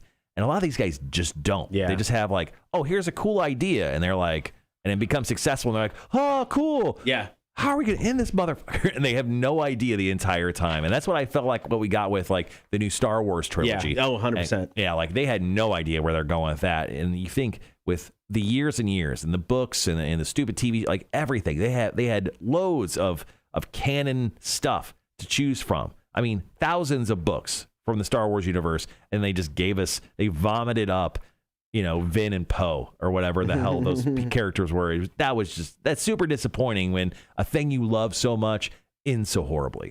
Yeah, no, and it's funny because with TV shows, I'm trying to think.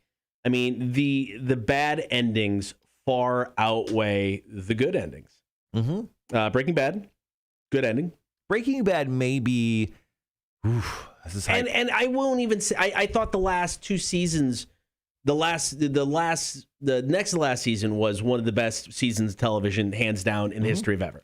The last season was good. I don't think great. There was a few things I didn't like with the Aaron Paul character, with that kind of stuff. And the end, and him becoming a meth slave. Yeah, I mean, I was like, okay, I could take or leave that. And the ending I enjoyed. Not perfect. I don't know what I wanted, but I mean, I would say that was a good way to wrap up that show. There's not too many of those that I can think of that they got it right. I think when it comes to Breaking Bad, that's about as perfect of a series as you're going to get. Agreed. Yeah. I don't think it really gets any better. Rhett says, I want to see how The Walking Dead ends. And the truth is, I stopped watching after they screwed up Negan. So I guess it was after season 7. Yeah. So season 8. I mean, just after they screwed him up, I couldn't forgive The Walking Dead. Yeah. And I think I hung around for one more season. And that's it. I haven't watched the last 2 or 3 years. I think, you talked about our favorite TV shows the other day. Schitt's Creek was number 1 on my list. And what they did right is they didn't overstay their welcome. And they knew, they could have gone on. Because, it's funny. It's like they hit their peak popularity after they'd been out for 3 years. Because it was on Pop. It was on Pop, yeah. Nobody saw Pop. And then they got moved over to Netflix. And then the show was basically... hey, this is our final season. That's when it was its most popular. It could easily have gone on, but it didn't. And the ending with the wedding and some sticking around, some getting out. Great ending. That one I thought was a really good way to end that series. Yeah, the whole Walking Dead stuff. And that's the thing is, they got rid of Rick a couple years ago, and they talked about making a movie with him, and they still haven't done it. Apparently, they're going to film it this year, but still, it's almost too late at this point. You should have gave it to me the following year. Yeah, I Once agree. again, it should have been planned out. You should have had this ready. Continue the fandom instead of, making us wait years. You're not Breaking Bad. You're The Walking Dead. All right, guys, be right back.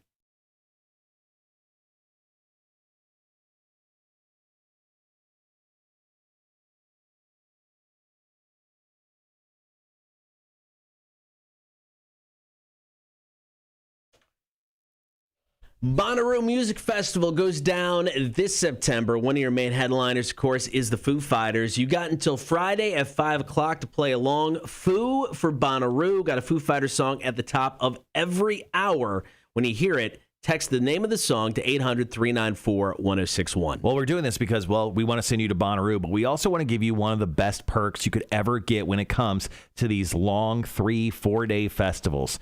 A shower and air conditioning. That's right. We're hooking you up with hotel stay as well. It's cool to camp. That's an experience. But you know when you could do that? Not when there's 1,000 billion other people around you that you have to put up with. When it comes to going to festivals, what's awesome is getting away from everyone at the end of the night, taking a shower, and sleeping in some sweet, sweet air conditioning. It is Foo for Bonnaroo. Listen up top of this hour once again. Just text the name of the Foo Fighters song to 800-394-1061. Your chance to win. Get more details on the website, rock1061.com. Coming up next, Tales from the Bar. Scott and Marshall Show, Rock 1061. And that's just in and ready. So cool. All right, guys. So, the next break, we had John from New Realm. Brand new. We had a phone call there for a second. I wonder if that was... Is that a studio issue? We had John from New Realm swing in a week or two ago, and he recorded a Tales from the Bar segment. So we'll have that audio coming up for you. We'll play it on the stream here in just a little bit. Then top of the 8 o'clock hour, we'll do Quizzed in the Face. Cotter is putting me to the test with some NFL trivia. And then speaking of trivia, we have more of it at the bottom of the 8 o'clock hour with Are You Smarter Than a Community College Dropout?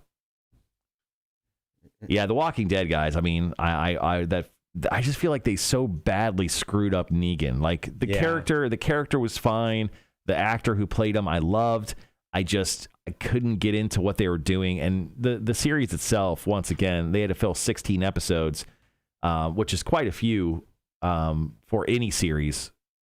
It didn't work out well. The story never went anywhere. I just felt like they were taking baby steps when they should have been taking some rather large leaps. Yeah, it felt like, hey, this series is going to go on forever, so we need to slow down and get to where we need to end up. But they didn't know where they're going to end up, and it was just dragging on. They told the same story. It was like the same story every time there's a new big bad.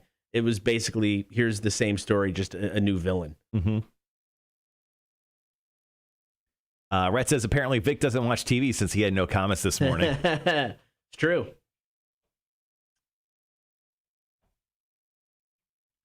It's also raining outside, so when he's getting, his ride to work every morning, he maybe he wasn't able to call.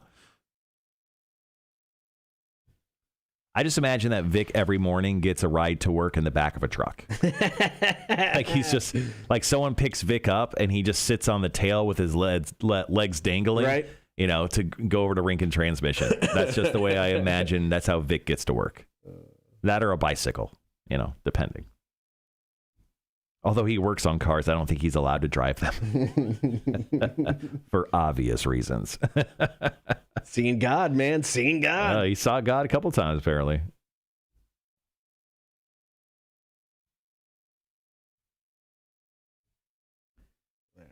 That's all set.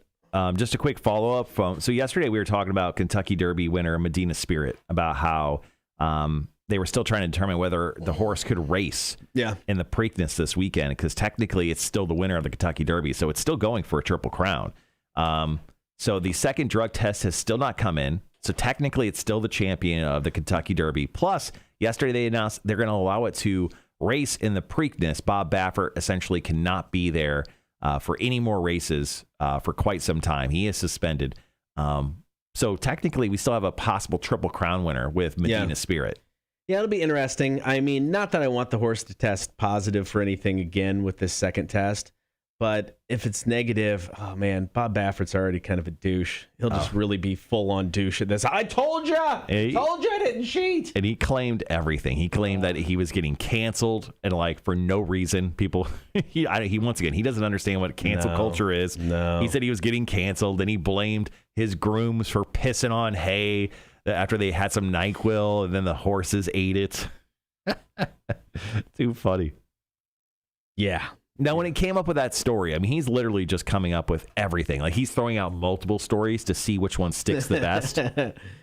Yeah, it's all very weird. That one was one of the most wild ones.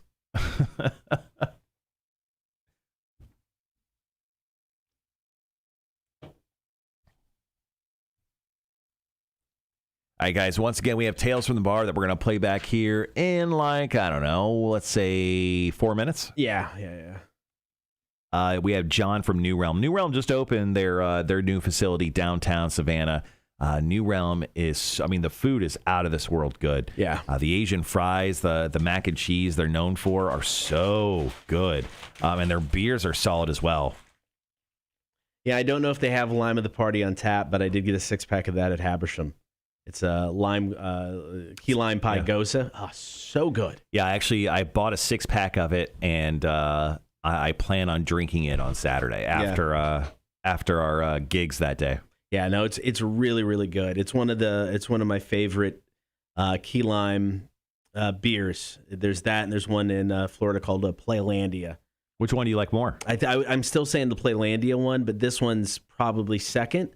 Because they added the lactose to it, which added a nice little touch to it. Mm-hmm. But it's really good. It's probably one of my favorite New Realm beers that I've had. Yeah, I want to get back down to New Realm. I haven't been down there since that first week they opened. I went there Friday with you for lunch. Yep. And then on Sunday, I took my wife there just so she could see it, and we had lunch there as well. We got trapped by overtalker at the bar, so it kind of ruined that experience. Right. Don't blame New Realm at all. Just, bad luck. Sometimes you go to the bar. When you sit at the bar, you have that opportunity to get chatted up by the weirdest folks, and we just happen to get that guy. Yeah.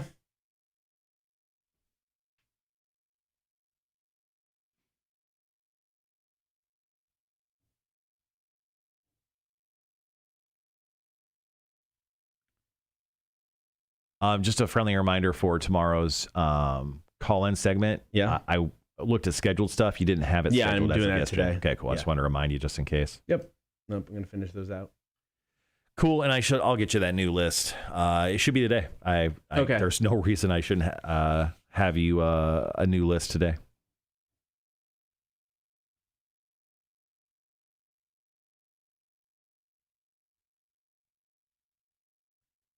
Well, I'm glad we're getting all this rain out of the way right now. King of the Hog would be a real big bummer. It got rained out again. If it was like today. But guys, once again, King of the Hog is this coming Saturday at Savannah Harley-Davidson. Live music, obviously, loads of food. And then it's so funny. We had a friend of ours, my wife and I, reach out to us. We're going to hang out with them on Saturday. And on the website, it says that they are getting judged. The barbecue competition is getting judged by barbecue professionals, and they questioned my barbecue professionalism via text, and I was offended. They're like, "Yeah, it says on the website that the judges are experts, and it will be fair in their decisions." And when I read that, I laughed because I thought of your husband. We'll be fair. We'll definitely be fair. I mean, we're experts. We've been eating barbecue our entire lives. We have been eating a lot of barbecue. I mean, we're not the only judges. Yeah. So it's fine. Yeah. There's a good smattering of barbecue knowledge on the panel. There's also live music from Event Pete, Unify, and Zulu Prophet that day. Mm-hmm. So, and the event starts at 11 o'clock. I think it runs till about 4-ish. Yeah. Yep. So come on down and hang out. Once again, King of the Hog. It's a barbecue competition. Come down. Get some food, hang out. It'll be a lot of fun. And we're going to buy Harleys over there. Probably not. But you can buy a Harley while you're there. Yeah. We highly recommend that. I don't know. I think I want to be a motorcycle guy. I just don't know what motorcycle brand I want to be loyal to. Yeah. I just got to learn how to ride. I have no idea. I've never done it.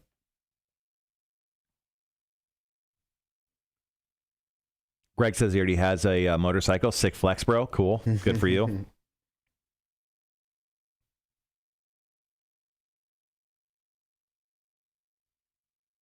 I don't know. There's lots of brands out there. Maybe I'm an Indian guy. I don't know. Right? Savannah Harley-Davidson hasn't been beating my door down, telling me to ride one of their bikes. I don't know. Maybe I shouldn't. Maybe I should. I don't know.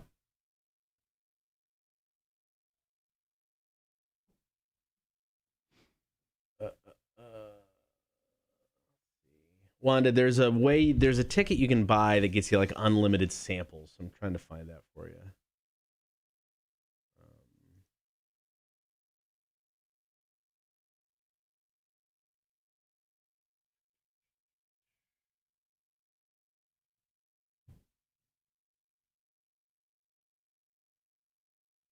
They have ballots on sale on site. Encourage you to voters who raise funds for the Down Biker Fund. It doesn't say how much they are though.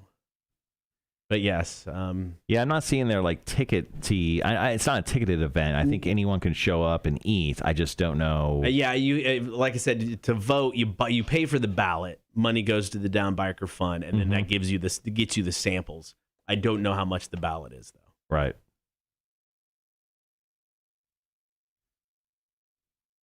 By the way, I may or may not have sent Marshall a text, says Greg. Indian is a very nice bike, but very expensive. All the radio dollars. I haven't seen any text come through. Need to get the family out of the house. Come on by. We'll be there. Yeah, Saturday looks like it's going to be a beautiful day. Yeah, I can't wait.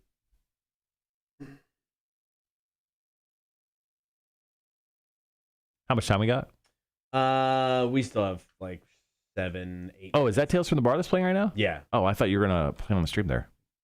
We were just talking. Sorry. Oh. And yeah. But yeah, no, we have 5 minutes. Yeah, shit, we got like 10 minutes before anything goes down. Yeah. Why don't you pop on Tales from the Bar real quick, and we'll hear the rest of it. But yeah, I mean, you'll definitely get those people, especially for a little while. I was trying to work in like biker bars where you're getting in arguments with all the customers and everybody's on cocaine and nobody's happy and all this kind of stuff.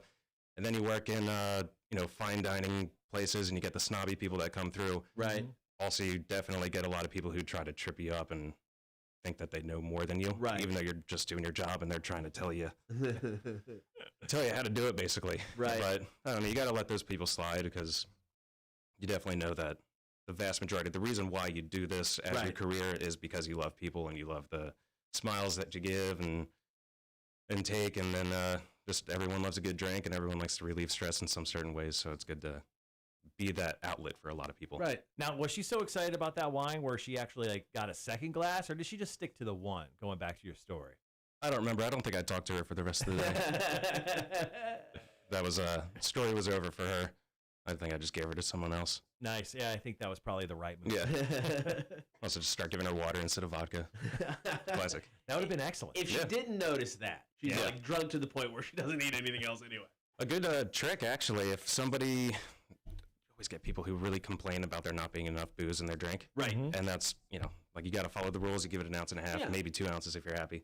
And if they start to complain about it, what I do is I take it back and I put like a tiny drop of whatever liquor they're having down their straw. So they take a good sip. Oh. And they think it's pretty heavy. That's a good move right there. Yeah. I like that. That is a good pro tip. All right, man. Well, New Realm, obviously, we love this place. It's fantastic. Yeah. So you down there just most days if people swing by? Yeah.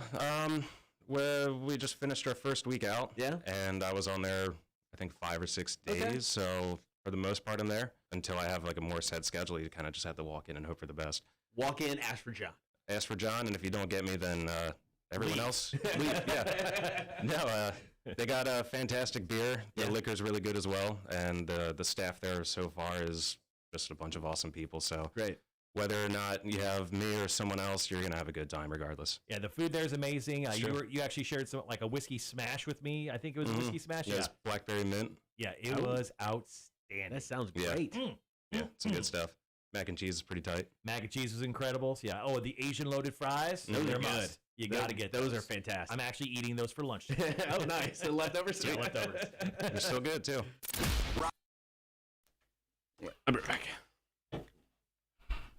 Oh, look at Wanda finding that information.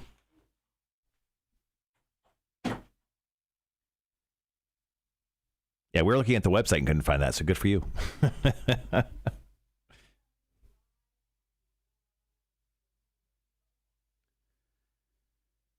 Yeah, so the event is open for King of the Hog. $10 voting cards, provides unlimited tastes while supplies last, and raises funds for the Georgia Down Biker Fund. So once again, that's at Savannah Harley-Davidson this coming Saturday. And Jeremy, definitely going to have to check out that show so I don't sound super stupid. The Barbecue Master show on Netflix. Although it's probably just going to make me hungry, so it'll be hard to pay attention to it. So beginning of the 8 o'clock hour, Cotter is going to quiz me in the face. We usually do that on Tuesday, but because we had Torture Tuesday this week, we shifted it to Wednesday. And then we'll do Are You Smarter Than a Community College Dropout? We'll take one of you on in some trivia for some PBR tickets. Professional bull riding is coming back to Jacksonville.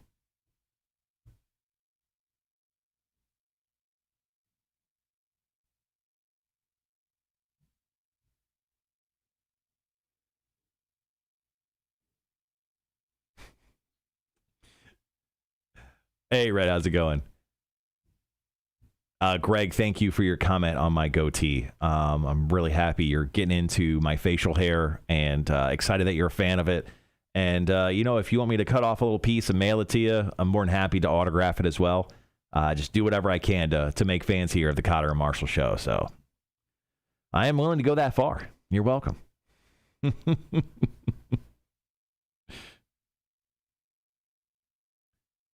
Now, we're excited for the King of the Hog barbecue competition. Also, on Saturday morning, I'm going to do a walkthrough. Hopefully, I don't get rained out here at 11:30 today. Over in Guyton, we are going to be hosting the Mothers Against Drunk Driving 5K that they're doing over there. So we're excited to do that. So we'll have more information on that event coming up here probably tomorrow. But yeah, Cotter and I are going to have a busy Saturday. It's going to be beautiful outside. Like we said, it's going to be like 75, sunny, full of gnats, but we're kind of used to that at that point. I just refuse to let gnats bother me anymore. My wife will yell at me. She's like, aren't the gnats, getting to you? I'm like, no, I'm over it. I'm over gnats, just destroying all of my good times. So I refuse to let them bother me.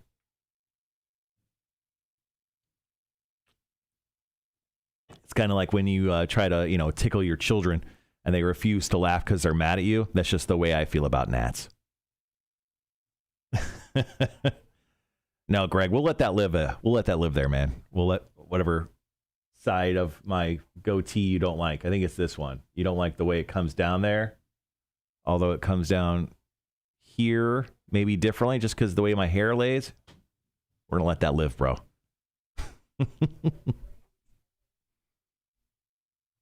How was your adventure outside of the studio, Cotter? It was delicious. I went and had whatever the peanut butter bar was. Yeah. It was good. I can tell you were coming down a little bit. You need a little energy for the second half of the show. Get hungry. Mm-hmm.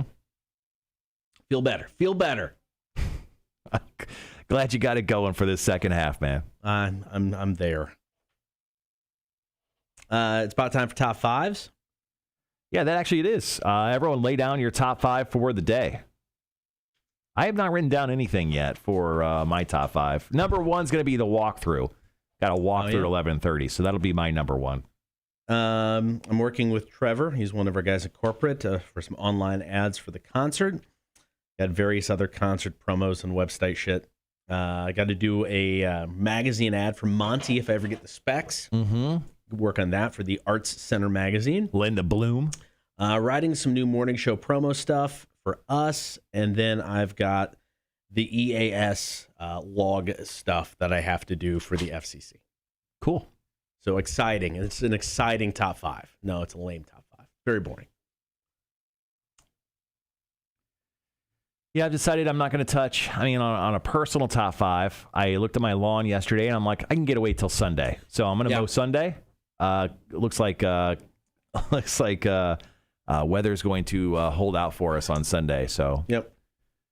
A-Dub says the concert is all five of his top five. You know what his top five yesterday was? Golfing.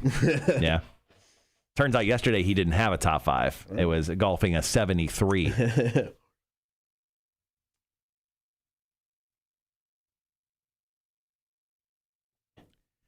Jeremy, lay down the top five of your week. Give us what your top five things that you want to accomplish with the rest of your week. Once again, guys, I expect you to drop in your top 5. Greg Geiger, you too. I want your top 5, buddy.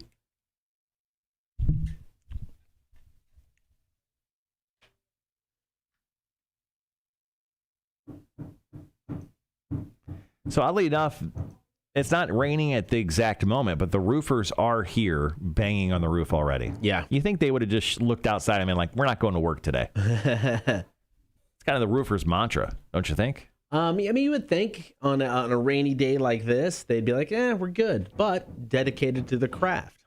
Come get stuff done. That word craft is actually an interesting word that you use there. Wanda, number 1, I am take the kiddo to the doctor on Friday. Hopefully sleep tonight. Hopefully nap today. Buy myself something, not cuss at anyone else for the next few hours. Well, don't say things you don't mean. Last one, Wanda's very, very tough. Charles says he's got a bunch of job sites to do. Number 2, he's got the doc visits with Emmy. 3, pray I collect enough money for payroll on Friday. I don't like that one. I will pray for your wallet as well. 4, attack the piles of paperwork in my office. 5, dinner and crash. You should be hitting the resistance bands is what you should be doing, Charles. Hopefully you did this morning.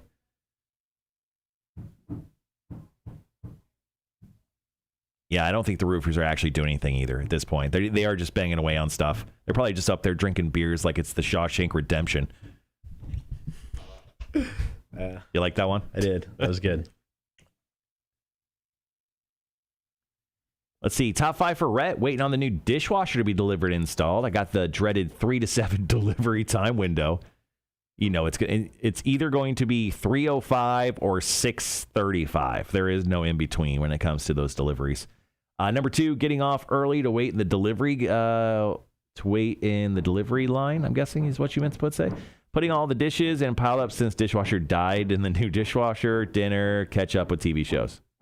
Sounds like your day's pretty easy, Rhett. Or at least your top 5's pretty easy. I like that one. That's easy.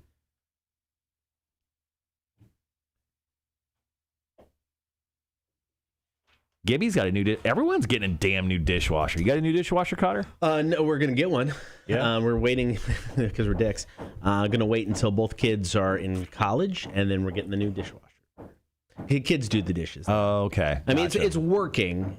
It's working, but the door, you really have to put some oomph behind it to get the door to shut. And the place where you put the soap, how you're supposed to have that like second door that shuts there where you put the soap and it opens up, that doesn't open or doesn't shut. So you just put a bunch of soap in there and hope it does. Okay. So we're going to definitely get a new one, but we're going to wait till after the kids go to school. Yeah. We have 2 built-in dishwashers. Their names. We do. So once the kids go to school, we will be getting a new dishwasher. Nice. Gibby says Cotter has a $40 fix. Wait. Cotter has a $40 fix. Are you saying you have a $40 fix to the problem Cotter's having with his dishwasher? I'm listening. Charles says, make sure you get a Bosch dishwasher, quiet and awesome. Oh, nice. Yeah, I went cheap on my dishwasher. I actually got a new one this year as well. I just went Samsung, and I know, don't tell me about Samsung. They break down, they're garbage, whatever. It is, compared to my last dishwasher, it is 50% quieter. It is awesome. Good. Yeah, ours is very loud. I think it's been there since the house was built 10 years ago. Oh, yeah? Yeah, so we usually, set the timer for it to run at night, and if you wake up in the middle of the night, it sounds like a freaking freight train running through the kitchen. It's very loud. Your dishwasher got fried out during a power outage. Ooh. Paid to have the circuit board replaced, and it failed again. Yeah, I went all Samsung. Why can't I think of the word? Utilities, whatever they're called. Appliances, sorry. Yeah, I got all Samsung appliances when I bought my house. So, dishwasher was just the last one. I just replaced that. I think it was actually in January.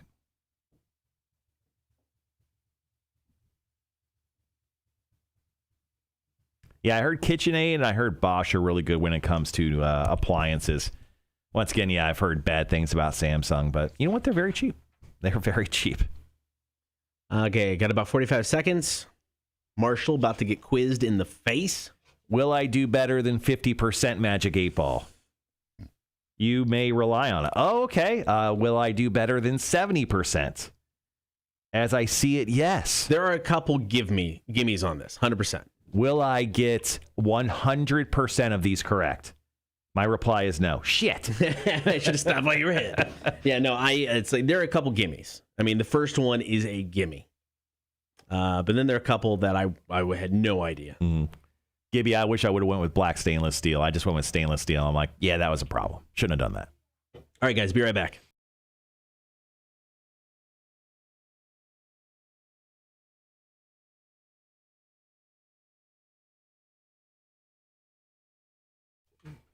Good morning. Thank you for hanging out on air and on the stream. Of course, you can join the Horde. Get on the stream, Facebook, YouTube, and Twitch. Be sure to like, follow, and subscribe. You can always listen to the show. Download the Rock 1061 app for free. Get us on your in-home smart speaker. Or check us out on the website, rock1061.com. Now, because yesterday we had Torch Tuesday, wasn't able to quiz Marshall in the face. Going to make up for that right now. So, in honor of Aaron Rodgers, who may not end his career as a Packer. Oh, no, really? Because things are getting weird in Green Bay. I haven't heard about any of that. That's crazy. No, it's too bad. No, Aaron, don't go. Today's quiz is athletes who are known for one team but finish their career with another. Gotcha. So I'm going to give you the athlete. You have to tell me the team they finished their career with. And if they signed a one-day contract to retire with their, old team, doesn't count. Gotcha. Okay. So it's the one they actually last played for. Sure. Some of these are gimmies. Several, I think, are way harder. We're going to start with a nice, easy one. Okay. Michael Jordan, known for the Chicago Bulls. Where did he actually end his career? I think he ended his career, he went to the Wizards, and then I think he went to the Charlotte team. I'm going to say the Wizards. Okay, good. He went in and was part owner of, or was part owner of the Charlotte team, right? Yeah, and so it was the Bobcats, I think, at the time. But he never actually paid for him. He took 3 seasons off after retiring with the Bulls, came back for the last 2, played with Washington, and, that went well. Number 2, going to stick with the NBA. These are athletes known for one team but finished their career with the other. You got to tell me the team they finished with. Karl Malone, known for playing with the Utah Jazz. Yeah, I hate Karl Malone. He is a terrible person, and he finishes career with one of my most hated teams, the Los Angeles Lakers. Thank you. 1 season, 42 games, and then retired. So not a great run with the Lakers. The mailman did not deliver. All right, going to go to the NFL for number 3. Known for being a Dallas Cowboy most of his career, where did Emmitt Smith end his NFL career? The Arizona Cardinals. Very nice. 2 seasons, 2003, 2004. I think he actually broke the one record while he was there. He beat a Walter Payton record while he was in Arizona. All right, quizzing Marshall in the face. He is 3 for 3. This is a great run. Yep. Number 4, Major League Baseball. Hank Aaron, known for playing with both Milwaukee and the Atlanta Braves. Right. But where did he end his career? Oh, I have no idea. The Dodgers. He was actually traded to the Milwaukee Brewers. Oh, that's terrible. I'm so sorry for his career. Ended his season there, played in 1975 and 1976. All right, so still 3 out of 4, doing good. Number 5, going to wrap up this half, come back for the second half of Quizzed in the Face. Your athlete this time, Joe Namath, NFL, of course, known for playing with the New York Jets. But where did he end his career? Oh, no. Where did Joey Boy go? I have no idea. The Raiders? The Los Angeles Rams. I felt like it was an LA team. Damn it. 1 season, 4 games. That was it. His career was over. All right, Quizzed in the Face. Marshall is 3 out of 5. Athletes known for one team, but ones that finished their career with another. We've got the back half of this coming up after the Offspring. Let the bad times roll. Cotter and Marshall Show. Rock 1061. Damn it, I was on such a good streak there. 3 for 3. Obviously, I know modern day sports, or at least 80s, mid-80s sports on. Joe Namath, I knew he was obviously with the Jets, the fur coat, how drunk he was in retirement. Oh, so bad. Yeah. You'll get that one. That one I had no idea. That one you'll get. I think you'll get that one. I think you'll get at least 3 out of the last 5. Oh, well, the Magic 8 Ball said I got 7. Okay. I'm getting at least 7. Gotta get 4 then. Jesus Christ. This doesn't look good for me. But I hope so. I hope I'm able to come through. All right. So about 2.5 minutes, we'll come back. We're going to talk the concert, 20th anniversary show here in a bit. And, of course, get to Are You Smarter Than a Community College Dropout Trivia, brought to you by Rotten Little Bastard Distillery. Chicks on Dudes at the top of the 9 o'clock hour. Are we doing the questions you sent, or? We'll see. Okay. We'll see if I can find some stuff while you're editing our trivia, and maybe I can change it out. Game time decision. Yeah, we'll let that one roll to the very end. Jeremy dropped in his top 5. Let's go over his real quick. Okay. He goes, make it through this work week. Blessings upon House Kennedy for that. Number 2, try and go to bingo at the Draft Room. I hope so. I host that 7 o'clock this coming Thursday, which is tomorrow. Number 3, Saturday, wash car, then head out to Harley Davidson, barbecue maybe, or movies or dinner. Number 4, Sunday, fishing day. Number 5, chill on my recliner after fishing and sleep. Solid. That sounds like the perfect old man weekend. I was going to say, I really like the sound of that. Actually, that one's perfect. That's a great weekend. 90 seconds. Did you just copy off the Cotter's page? Minus the fishing. Yeah, I just never fished. I never had the love of my fishing. My dad tried so hard. I went fishing a lot, but no. I will say, if you get a chance to go like deep sea fishing or out, that is awesome. Mm-hmm. That was so much fun. My uncle, they live in Naples, and I'm assuming he still got a boat. I don't know. It's been a while since I've been down there. But when I was in high school, we always went there over summer for vacation. And he had a boat. We would just go out in the middle of the Gulf of Mexico, and you just drop your line in. Did you find any bricks of cocaine? I did not. Yeah, that would have been awesome. That would have been awesome. But you just drop the line in, and it was great, man. It was just so much. You catch these big old groupers, caught a little shark. It was just a lot of fun. Maybe your parents found a brick of cocaine and just took it back to Manitou with them and sold it out of the bar. That would not surprise me. Yeah, that's very plausible. That's why your dad retired so early. That makes way more sense. Sean, yeah, you're a little late to the show, man. First and foremost, drop your top 5 in. All right, got about 30 seconds. I did say the 8 ball was never wrong, Gibby, so you better cross your fingers. I got 4 out of 5 right here. You got to get 4 out of 5. Man. You got at least 3 of these. If you don't, or I'm throwing this 8 ball out the window. The first one's another gimme. All right, 15 seconds. We'll be right back.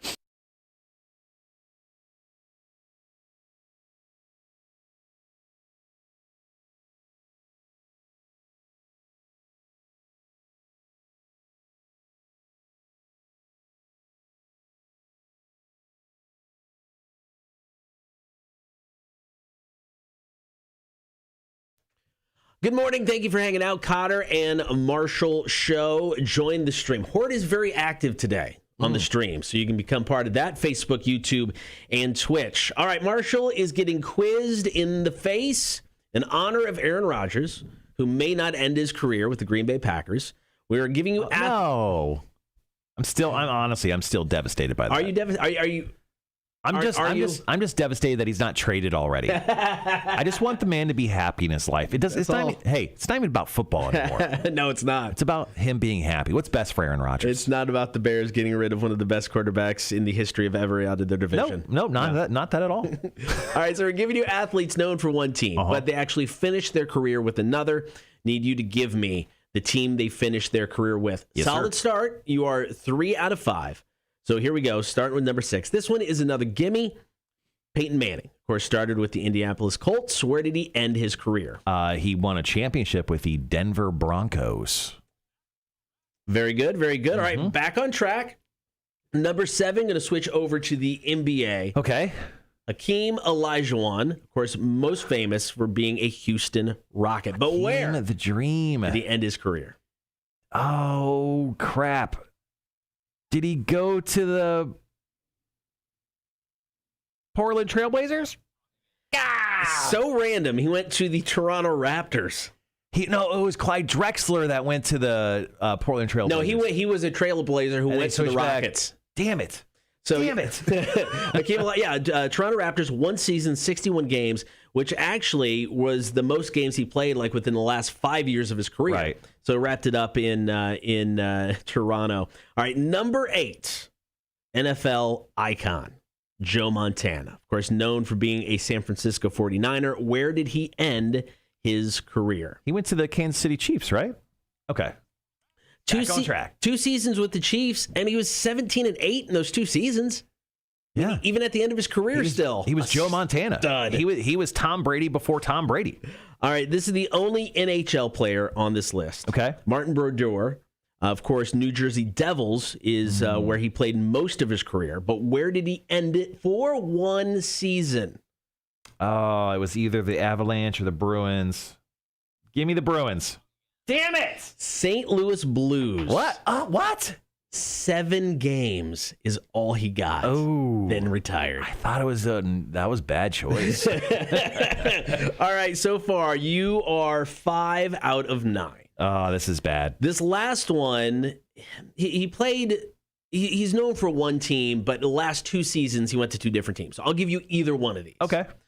Going back to the NBA, Patrick Ewing, both best known for the New York Knicks. Right. But he last 2 seasons, 2 separate teams. Really? Yes. I'll give you either one. Oh man, come on. Old man center was good, then was terrible. I don't know. Miami Heat. First, next to last season was in Seattle with the Sonics. Last season was in Florida, but not with the Heat. Orlando Magic. Damn. I think I was, 50% there. 50%. The Magic 8-ball is nothing but a filthy liar. At least lied to me. All right, coming up next, we're going to talk the 20th anniversary concert. We still got Are You Smarter Than a Community College Dropout to get to. Of course, that brought to you by Rotten Little Bastard Distillery. Got anything going on? Are you going to throw it? No, I'm just trying to crush it with my hand, this Magic 8-ball. I'm so mad at it right now. It told me I was going to get 7 out of 10. You did not. All right, it is the Connor and Marshall Show, back in a bit. Rock 106.1. Everyone's giving me shit on the chat right now. Greg's going, boom. You should have to do a Torture Tuesday for that. Gibby goes, bad 8-ball. Rhett goes, 8-ball's wrong, bitch. Should Marshall have to eat a pepper, says Greg? Oh, my God. Should Greg have to shave his entire body and then douse himself in lemon juice? I think so. All right, Sean dropped in his top 5. Let's go over his top 5. It's important to know what we're all doing in this world. Number 1, de-winterize the camper tomorrow after work. Sean lives in Minnesota, everyone. That is a Minnesota problem right there. Number 2, wake up Friday morning and drive up to Duluth and set up the camper. Number 3, go to Earth Rider Brewing and start drinking. I love number 3. Yeah. Number 4, go fishing, mostly drinking, on Lake Superior and go to OMC Barbecue in Duluth. Number 4, I'm down. Okay, so number 3 and 4, just so you know, Cotter and I will join you if you fly us up to Minnesota, which we really can't do on Saturday because we're kind of busy. Number 5, watch the Laker ships come into the harbor and relax by Lake Superior drinking some beers in the hot tub. Okay, I probably won't do that with you. Going in a hot tub with another dude Sean, I don't know you well enough. Kind of weird. We could be doing the show from a hot tub together. Yeah, according to Tim, the engineer, he really wants to see us in a hot tub doing our show, which is also very strange. Is he going to pay us? Because that does sound like an OnlyFans sort of thing. It is. I think he's got to pay for that. Yeah, a couple $100 each. Yeah. That's a talent fee for us.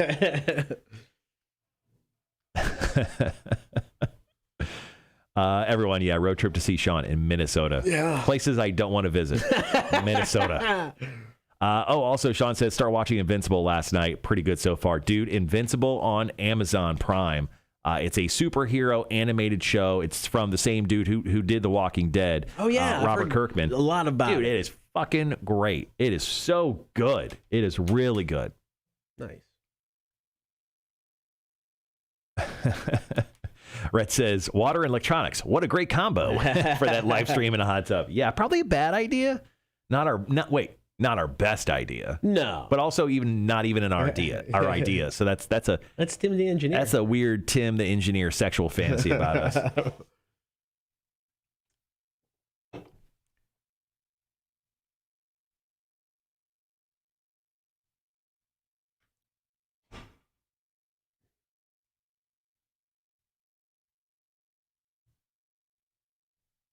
Sean goes, I went to give you all some love on Twitch, and my God, I was inundated with hot tub streams. Maybe we should jump on the bandwagon. I don't know, man. What if we just do it from one of our bathtubs? Could afford a hot tub. It's just us awkwardly squeezed in a bathtub like this. That's funny. Well, I mean, this got a sponsorship opportunity written all over. Oh, absolutely. I mean, find us a place that sells hot tubs. Oh, Greg, finally something with substantial, ness to it with a comment. Jupiter's Legacy is pretty interesting, he says. That's the new show from Mark Millar. Mark Millar created Kick-Ass. Okay. And he's got a deal with Netflix where he's actually creating a bunch of shows based off his comic book properties. How is Jupiter's Legacy? I mean, is it worth my time? Is it a 7 out of 10? I've heard that it's kind of good, but not great. I think it's only 8 episodes, too, so I actually don't mind that. But is it worth my time, Greg, watching Jupiter's Legacy? It just came out on Netflix last weekend.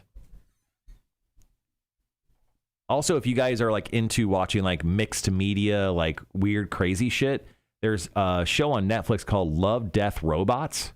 It's kind of like, it goes all over the span of like live action to animated stuff. And it's kind of like post-apocalyptic kind of craziness. There's the second season that just came out for that as well. Oh, is there another just season? Recently. Oh, awesome. It just came out. So I'm going to be watching that this weekend. Yeah, that was something you brought up, over a year ago. Mm-hmm. And yeah, I remember diving into that one night after the wife and kids went to bed. And I mean, I just basically watched the whole thing. It's so good. It's really good. Yeah, they just put out the second season for it. Love, Death, Robots. Phil, right there. Love, Death, Robots is so good. Have you seen season 2 yet, Phil? Jeremy, I'm offended by that old man weekend comment. I'm excited to go to Driving and Crying show next weekend. That's awesome, man. Jupiter's Legacy is pretty interesting. Invincible's good. Yeah.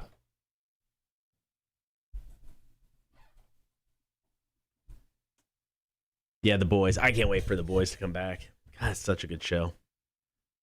Were you telling me you haven't seen The Boys? No, it was Jake. Jake said he hasn't watched The Boys yet. Yeah, it's so good. It's so good. Last season was so good. Yeah. I asked him, I go, hey, why didn't you watch The Boys yet? He's like, I don't have Amazon. I'm like, you can literally just steal it. Does he not have Amazon Prime? He doesn't. I was like, do you want my login? I'll just give it to you. He's like, no, I'm good. And I'm like, all right, cool, man. Matt, Jake is lame. Agreed. I would never say that, but let's ask the Magic 8 Ball. Is Jake lame? We don't. Science point to yes. Okay, good. He's back. The 8 Ball's back. 8 Ball's back. 8 Ball's back to being correct, guys. It was just messing with me because I asked too many in a row, right? Yeah, I confused it. Sean, this is an embarrassing question, but how do you say that NASCAR driver's last name that you just typed? Ryan Truex? True? Truex. Is he Canadian? True? I don't know. Apparently that NASCAR driver does a podcast in a hot tub. Yeah, it's a big time sex appeal thing. Rhett, who doesn't have Amazon? That's just silly. I know. I'm just saying. That sums up Jake Thompson.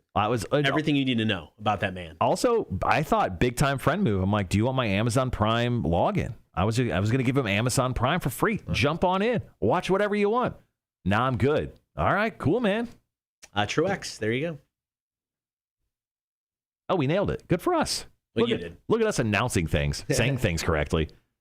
Yeah, Jensen Ackles is supposed to be playing Soldier Boy in the new season of The Boys, which is pretty interesting. Yeah. Essentially just a big, dumb Captain America.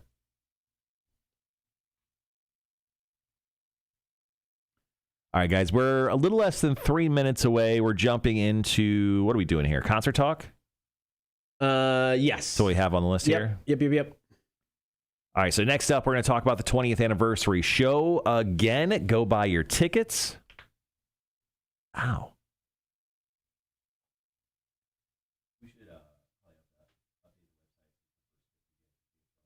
Oh, does it still say that? Fuck, I thought I changed it. God damn it. Okay. Oh, no, wait. It's back. No, it's changed. Sorry, I guess I just didn't update it. Okay, yeah, that's my bad. Sorry, man. No, it's all good.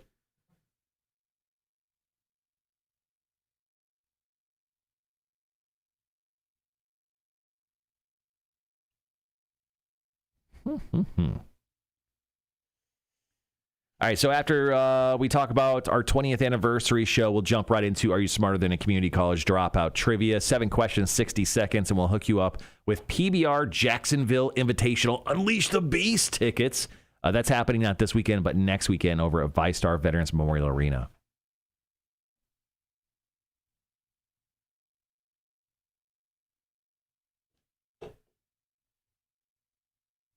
Yeah, I'm liking the way today's working out, mostly after the show, because we're doing our managers meeting right at 10 o'clock. As soon as that's over, I have a walkthrough in Guyton at 11:30, which is like a 30-minute drive for me from here, I think. Probably. So I got to leave. Oh, Rock and Roll Hall of Fame revealed the class of 2021. Oh, who's in it? Let's see.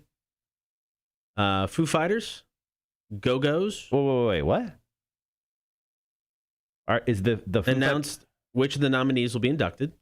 The Foo Fighters is in it? Yeah. They were part of the fan vote. I'm stunned that I mean, just because they're part of the fan vote, they were nominated. Okay. So Foo Fighters, Go-Go's, Jay-Z, Carole King, Todd Rundgren, Tina Turner. No Mary J. Blige? Nope. There you go. No Maiden? Nope. What the fuck? But that's not all. Oh, LL Cool J, Billy Preston, Randy Rhoads, with the award for musical excellence. Mm-hmm. Oh, we got about 30 seconds. There you go. Interesting.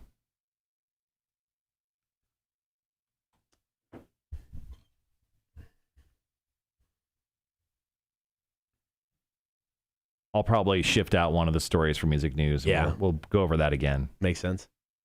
All right, guys, be right back.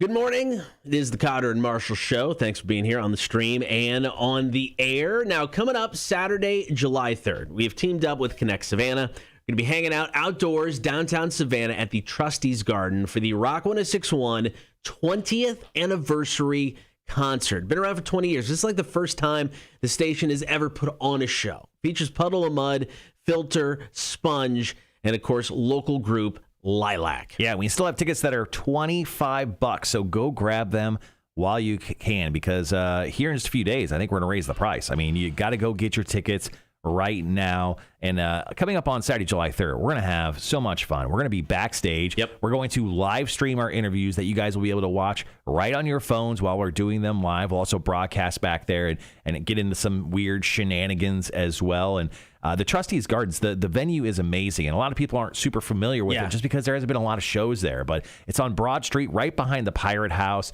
We recommend that you just Uber in that day, make it super easy, and it's going to be an all-day jamming festival. I mean, I can't wait because it's been over a year since we just kind of got to hang out with everybody. So, I mean, you throw on great live music on top of it. We'll be hanging out, we'll be having drinks. I'll be throwing down with all the bands. So, yeah, this is going to be so much fun. Get your tickets now, rock1061.com. You can go to etix.com. Just search Rock 1061. Just get those tickets. It is the 20th anniversary concert for Rock 1061. Puddle of Mud, Filter, Sponge, and, of course, helped out with Connect Savannah. More details on the website, rock1061.com. STP. All right, coming up next, we right after this song, we have Are You Smarter Than a Community College Dropout Trivia, which, let me make sure I have my trivia set up.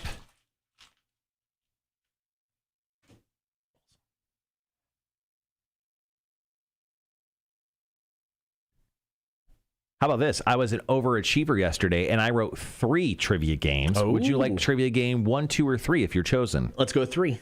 Okay.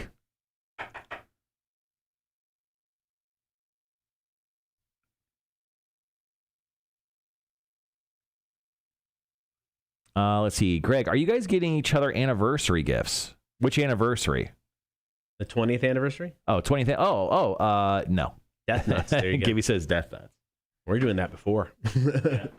Actually, we have that right here. Here is Death Nut Challenge 3.0 that we have. So we'll be doing that, and then obviously making some adjustments to it. And I think we may have a special guest for it. Yeah. So, hint, hint, wink, wink.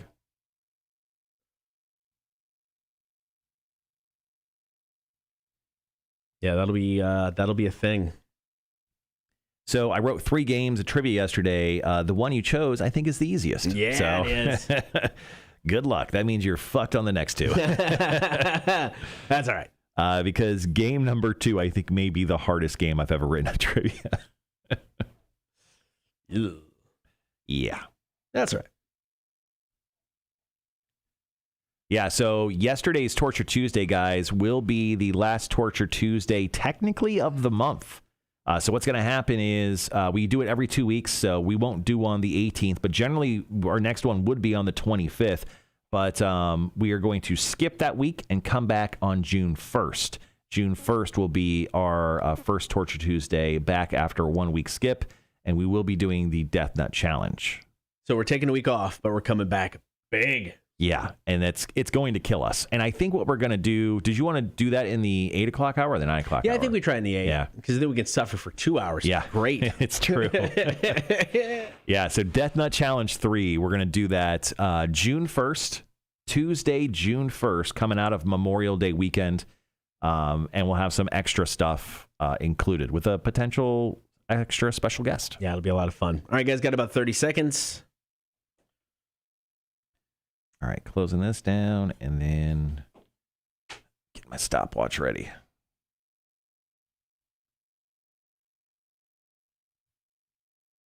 All right, guys, be right back.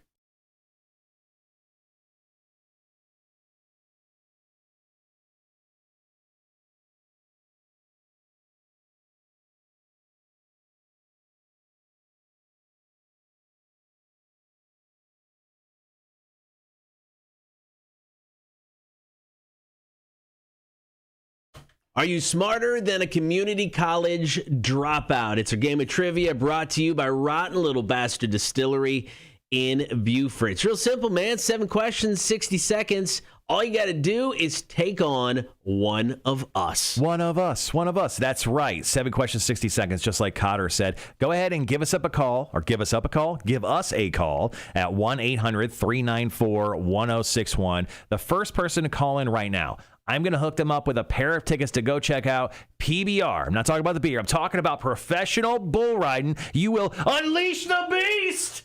That's right. Next weekend, May 22nd and 23rd at the Jacksonville ViStar Arena. I'll hook you up with a pair of tickets just by calling right now. The first person, 1-800-394-1061. Are you smarter than a community college dropout? We'll find out in just minutes. It's brought to you by Rotten Little Bastard Distillery. Cotter and Marshall Show. Rock 1061.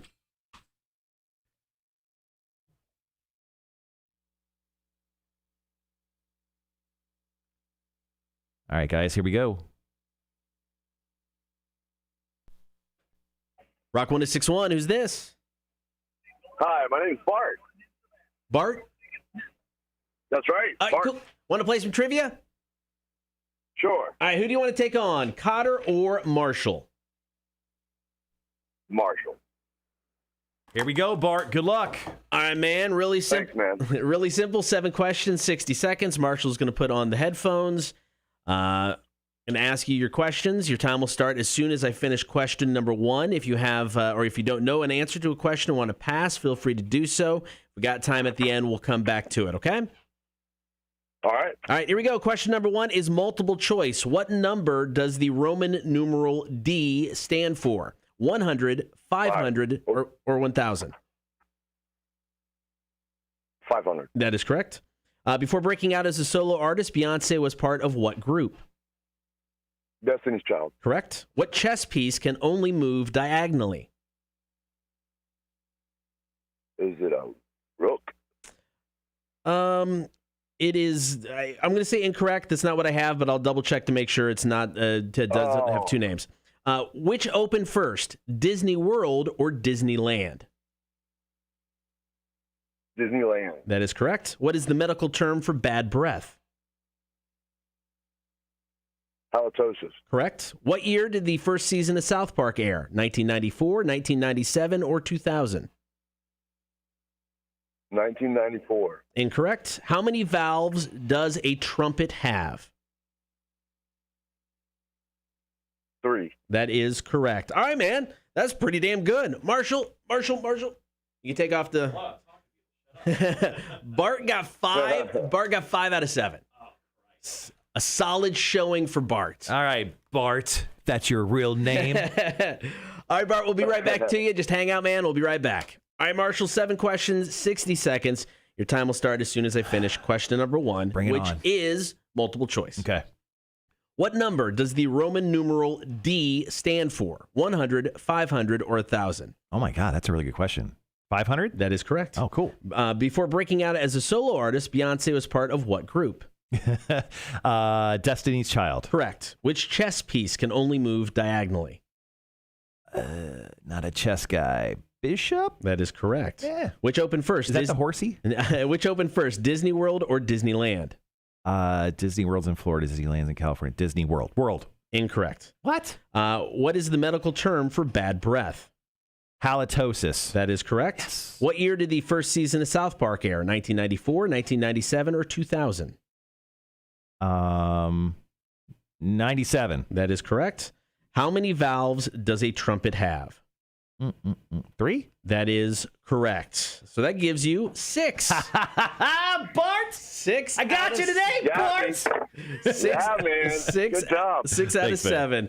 All right, man. Well, we've got your phone number. Let me make sure I got your phone number. Yeah, Bart, we'll give you a call after the show today, get you all set up with those PBR tickets. I think we're going to be able to email those to you, which is very cool. So once again, we'll give you more details after we give you a call.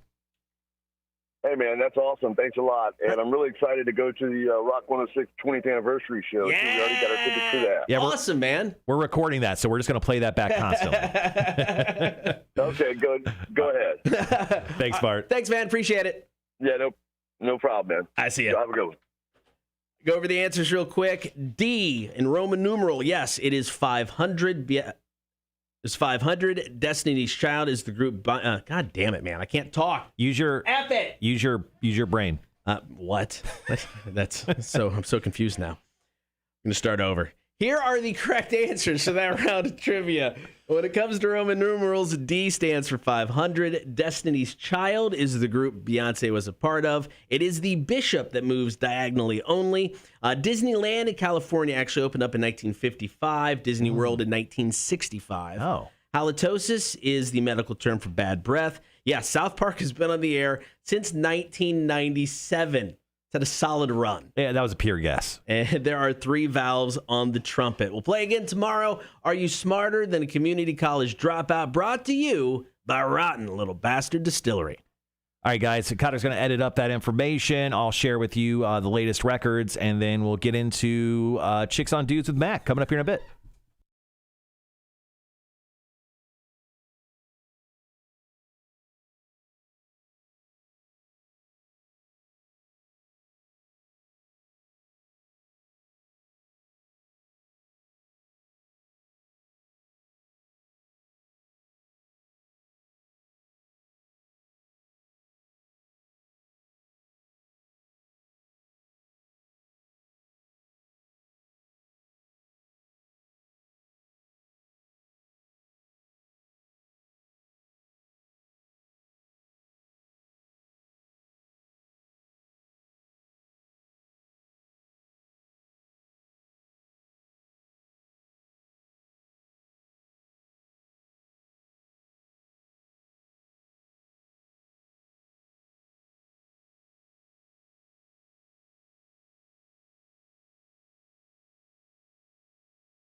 I think we're okay. Okay, cool, guys. Back on the stream. Sorry, we were just getting ready for Chicks on Dudes. We're going to be playing back trivia. Oh, you got trivia done way early, right? Yeah, we were running a little ahead, which is actually okay. Yeah. Awesome. You actually did it right. Oh, really? What was it? Oh, bummer.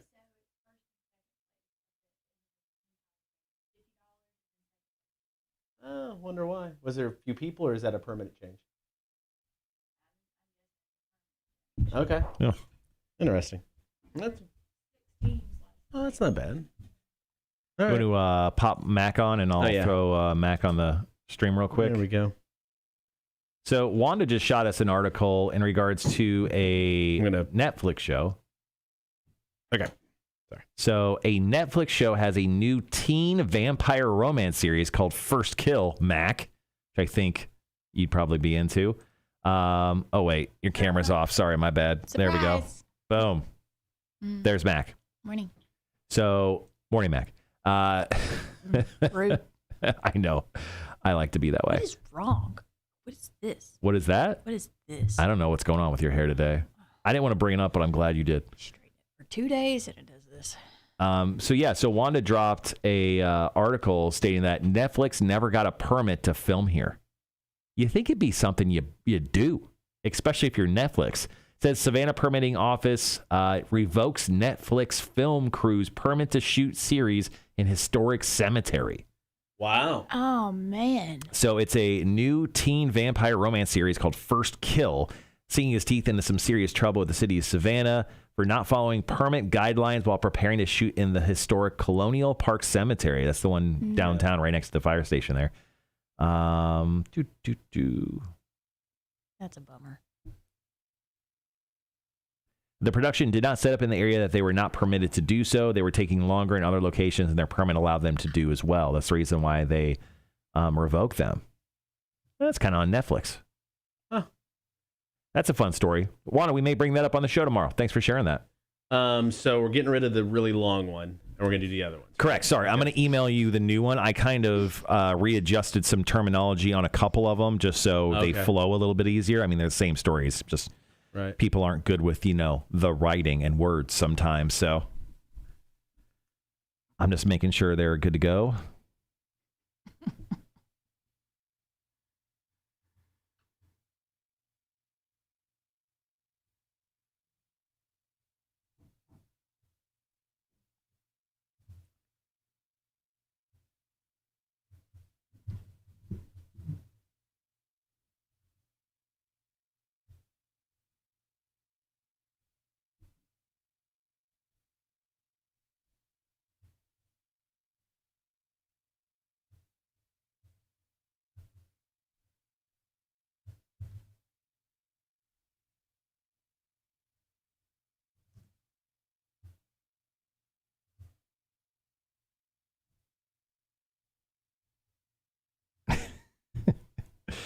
The tag to that third story is so funny. It's so funny.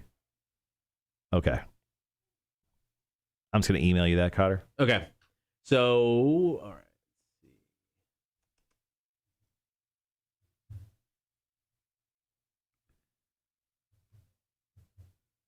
Do you just save the third one for do the first two in the first break? Yeah, I think so.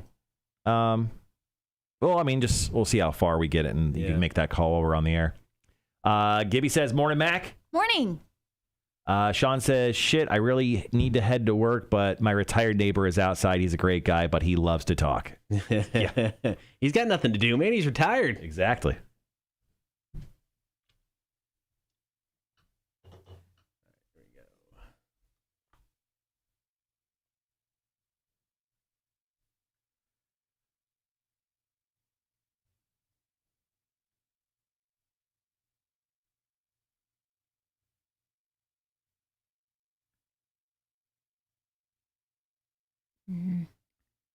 And then I will change up, once again, Marshall's Music News with, I'll get rid of...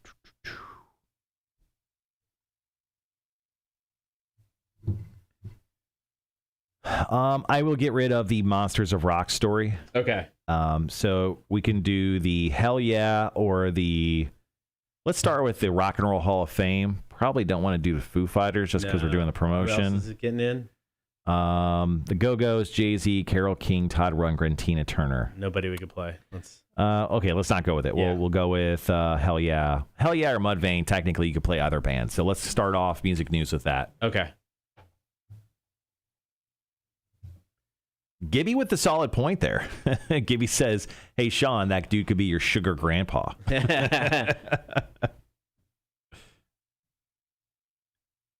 Gibby's already getting in the mood for Chicks on Dudes, just with that comment. We'll play Happy by Mudvayne. We'll stay away from Dig. Yeah, why? Wonder why.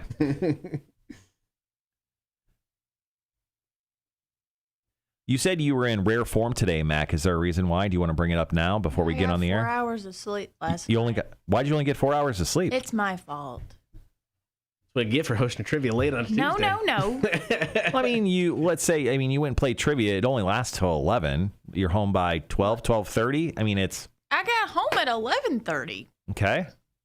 And then I watched a new episode of a show that I'm watching that we talked about yesterday. And then I watched 2 episodes of New Girl. And then before I know it, it was like 3 o'clock in the morning. Yeah. Nobody's fault of my own. Should Mac have stayed up that late? Come on, Magic 8 Ball. It is certain. Oh, you were fated to stay up that early. You were fated to stay up that early. It's fine. No, it's fine. Hey, so earlier this week, Cotter did a front flip in the hallway. Did you see that video? Yeah, I did. What'd you think of? What'd you think of his flip? Do you have any pointers on Cotter's future? That was a somersault, not a flip. No, I 100% agree. No, it was should not be done in a hallway like that. Well, we're not gymnastics guys, so first and foremost, we don't know any better. But did it count though? Because it wasn't a flip. It was. I would like to try it again outside in the grass somewhere. Okay. Because I think I could pull off a better one. Like I said, I used to be able to, but once again, it was 2 decades ago. Is a trampoline out of the question? I don't want a trampoline. It's cheating. Right. Could mess up your back on a trampoline too. The force and everything. I stand up and I mess on my back. Sean goes, I'm safely in the truck from the old grandpa. Pretended I was on the phone. Well played. Let's see. Phil says, that's what happened to me last night, Mac. I was watching Hoarders. Hoarders is one of those shows, kind of like with Storage Wars, and there was one other show I was thinking of. Anyway, those 2 shows, you can just fall into them. It's a trap. It is Admiral Akbar, a trap. Storage Wars, and it's the Pawn Stars. Oh, yeah, Pawn Stars. I never really got into Pawn Stars. I get sucked into Pawn Stars, man. The Hoarders, big time. Intervention. Are you fucking kidding me? Never watched Intervention. Have you seen Intervention? Yes. It's so good. It's kind of like, it's probably not the same for y'all, but Dr. Pimple Popper, oh my God. No. Can't do it. No, whoever's into that's weird. You're weird. Oh, okay. All right, we're throwing around accusations this morning. That's fine. You started it. She's in a mood. Yeah, she is. You guys are getting rare form Mac this morning. I hope you guys are ready. So this first kill show, it's not happening? They have rejected the filming permit. I'm sure Netflix will take their money and get it sorted out. Yeah, they'll be fine. I'm interested. Pimple Popper for the win, says Wanda. Thank you, Wanda. See, I'm not weird. Uh-huh. Stop it. Don't answer. I got my stamps in this weekend. You should have stopped there after I'm not weird. Dude, I was watching back Chicks on Dudes last week, and before we went on the air, when you were talking about your stamps, and I go, "You're single?" That still made me laugh. I laughed at my own joke. It's pretty rare. Mom laughed too. It's okay. Turn my light back on for Mac. Thank you. All right. I don't know if that Top 5 is done. Meeting after this. Yeah, top 5. Yeah, I got to do my top 5 still for our meeting that starts in 1 hour and 5 minutes, and then I got to do a walkthrough at 11:30 with Teresa from the Mothers Against Drunk Driving. Yeah. Mac, do you want to come out to Savannah Harley-Davidson and come to the King of the Hog barbecue competition and support us? When is that? That is Saturday. We're getting there at 2-ish. This Saturday. This Saturday. Well, I have that concert thing with Jake. Oh, you do? Mm-hmm. Yeah. So you're probably not going to be able to be out there. There you go. Otherwise, I would. My dad would be all over that. He was in town the other weekend. Mm-hmm. Hey, I didn't know there was a Harley Davidson down here in Savannah. Well, there was. Is that how he talks? I'd like to think so. Not Southern enough. Yeah. She's not. Mm-mm. She has to go even more Southern to do an impersonation of her dad. You do good. You do a old Southern man well. He's not old. How old is he? He's 55. You said he was retired from the post office, didn't you? Not yet. That's not okay. 10 months and counting. 55. He's still in the prime of his life. He's 18 years older than me. Yeah, that's fine. Yeah, I mean, if you want to bring up math, which I just did very successfully, very quickly, so is no one going to say anything about that? I didn't think so. But you guys gave me a lot of shit when I only got 5 out of 10 right on Cotter's Quizzed in the Face. Did you say, is that the horsey earlier? Yeah. When I said the bishop? Yeah. Wait, it is the horsey, right? I don't think so. I think that's the... No, which one's the bishop? Which one's the horsey? The horse is the one that moves in the L shape. Horse moves in the L shape, right?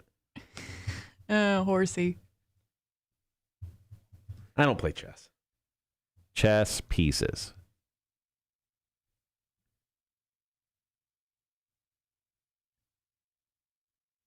Oh, bishop's the one that looks like a boob. An ice cream cone. Let's say. Rook. Oh, rook is the castle. Okay. Bishop's that. Knight and pawn. Okay. Thank you, Wanda. Thank you for saying way to go, Marshall, there. So which one's the horsey? That's the knight. Okay.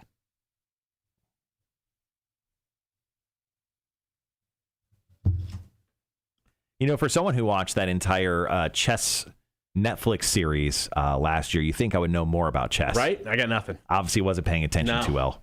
Is that Queen's Gambit? It's really the Queen's Gambit, yeah. Really good. I'm going to start Breaking Bad and Brooklyn Nine-Nine next. Yeah, Breaking Bad is, we were just talking about it this morning, probably one of the most complete series ever. Like it's so great from the moment you start to the moment you end. I want to start Dexter after that because of the new season that's coming out. You should honestly watch the first 4 seasons, and I would honestly just stop, watch a recap of the rest, not to waste your time. The first 4 seasons are some amazing television. Season 5, 6, 7, 8 are garbage. So John Lithgow is a bad guy on that, right? Yeah, he played the Trinity Killer in season 4, and that was the last good season. Okay, because I once again never seen it, but I heard a lot of people say he's just like one of the best TV villains. He just does such a great job with that character. 100%. Yeah, it is really good. He's a versatile actor. He's versatile. Did y'all ever bring up True Blood? I stopped watching after that. We did not bring up True Blood, but I did watch the series, but it's been so long ago, I forgot most of it. That's one of those, you have to really stick it out because the acting is just horrible. The acting is horrible. Phil goes, the Trinity Killer might be the best season of a show I've ever seen. Damn. Yeah, it was that good. Okay. It was real good. I have good news for the fat guy inside of me. Tomorrow, Bluebell Ice Cream is coming into the studios, with 11 different ice creams. 11? No, sorry. They're coming in at 11. Jesus Christ. Oh, God. I'm like, oh, my God. You get diabetes, and you get diabetes. They have a new chocolate ice cream with pecans or pecans, depending on who you are. Is it pecan to you? Yes. I say pecan. I thought pecan. Yeah, pecan. Yeah. I thought it was pecans if you're from the South. Is that how you say it?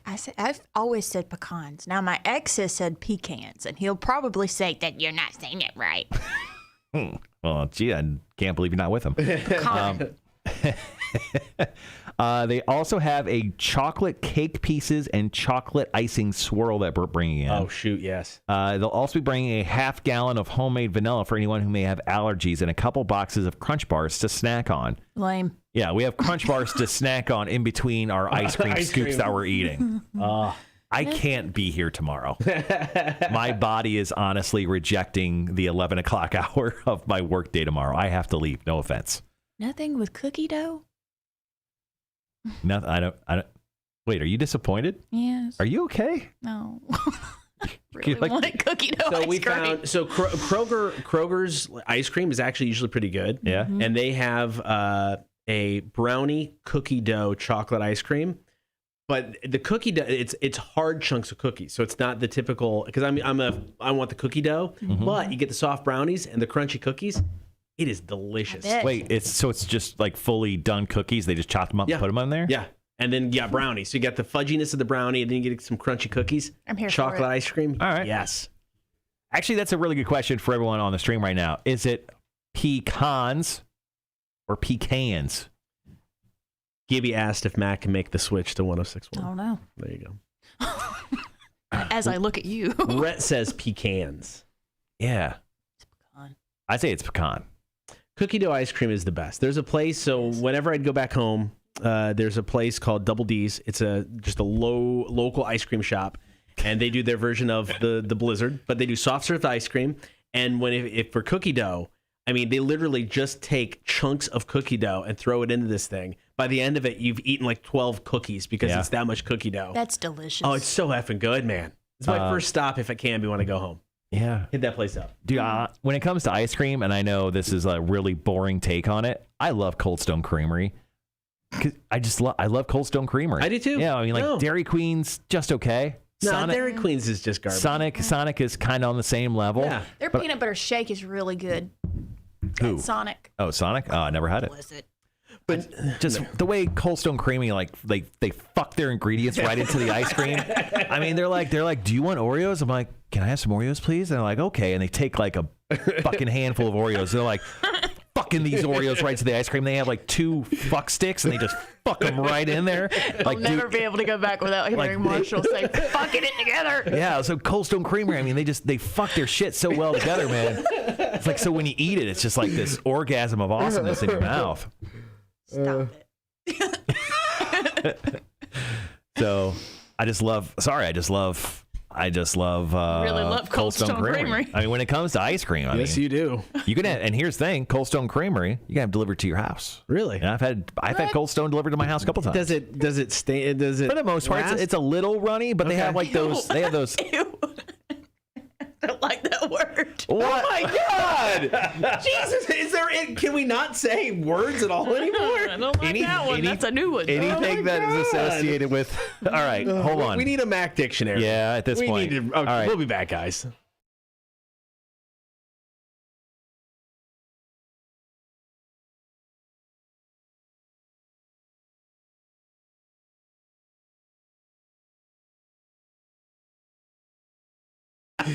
Oh man, Connor and Marshall show, Rock 106.1. You guys, if you're not doing the stream thing, join the horde now, man. Facebook, YouTube, and Twitch. So much goes on off the air. It's like it is a show within a show. All right, we're joined in studio by Mac. We're learning all kinds of things about Mac again. Words she doesn't like. There's more that she doesn't like than she does at this point in time. I just wrote down 3, and I think that's only like I the can't beginning. even look at the list. Here, I'll turn the piece of paper up. Oh, there we go. All I'll right. show it to you later. Sorry, Hefe. Max in studio for Chicks on Dudes. This is your chance to ask a question that maybe you can't ask somebody to their face. So if you have a question you'd like Max to answer for you, kmshow@rock1061.com is the email address. Good morning, Mac. Good morning. Morning, Mac. Morning. Now, you said you were kind of in a mood today. Yeah, I don't know. You okay? Yeah, I'm good. Are you up to answering our questions? Absolutely. Okay. This might be more fun than usual. Okay. We get full on Mac with this. All right, here we go. Question number 1. Hey, chicks. Sometimes when I text, I do it unintentionally, like I try to be funny or keep the conversation going. Maybe it comes off as cringe and I overreact sometimes. Is texting a turnoff for some of you, or do you let it slide when you read a message that probably sounds weird? It depends on how many messages you've sent back to back. Calm down, guy. Is texting a turnoff? No. But I feel like this day and age is the normal communication. Nobody does phone calls anymore. Do you let it slide when you read a message? That probably sounds weird. It just depends on how well I know them, I guess. Okay. If it's like first, right off the bat, it's like, okay, this guy's weird. But if it's like maybe a week or so and you've kind of gotten to know them through text, wow. Yeah, I guess it's not as weird. If it's like, I guess it really depends on the situation. If it's 3 o'clock in the morning and you're like, man, football's crazy, right? Like, that's a little weird. It could come off cringy. But if, your conversation ended naturally and then you're like, Cold Stone Creamery, that's a great brand of ice cream, right? I think that is a great way to possibly continue the conversation. Yeah, I don't think it's bad. I mean, especially texting is the way people communicate anymore. Yeah. So I mean, I think you have to be I think you have to be open to it. I mean, because that's how most people are going to reach out. It's how you're going to interact most of the time. So, I mean, unless you're just coming off as something bizarre and weird, I don't think it's bad. Let it roll. Well, the thing is, I text you all the time, and Cotter hates it when I text him because I get one-word replies all the time from Cotter when it comes to texting. Well, that's just how I respond. I mean, if it deserves more than one word, I'll give you more than one word. Cotter's natural responses are cool or nice. Yeah. Every single time. Well, I mean, you said cool, thanks. I could be like, I'm having a baby and my mother passed away. And he'd be like, cool.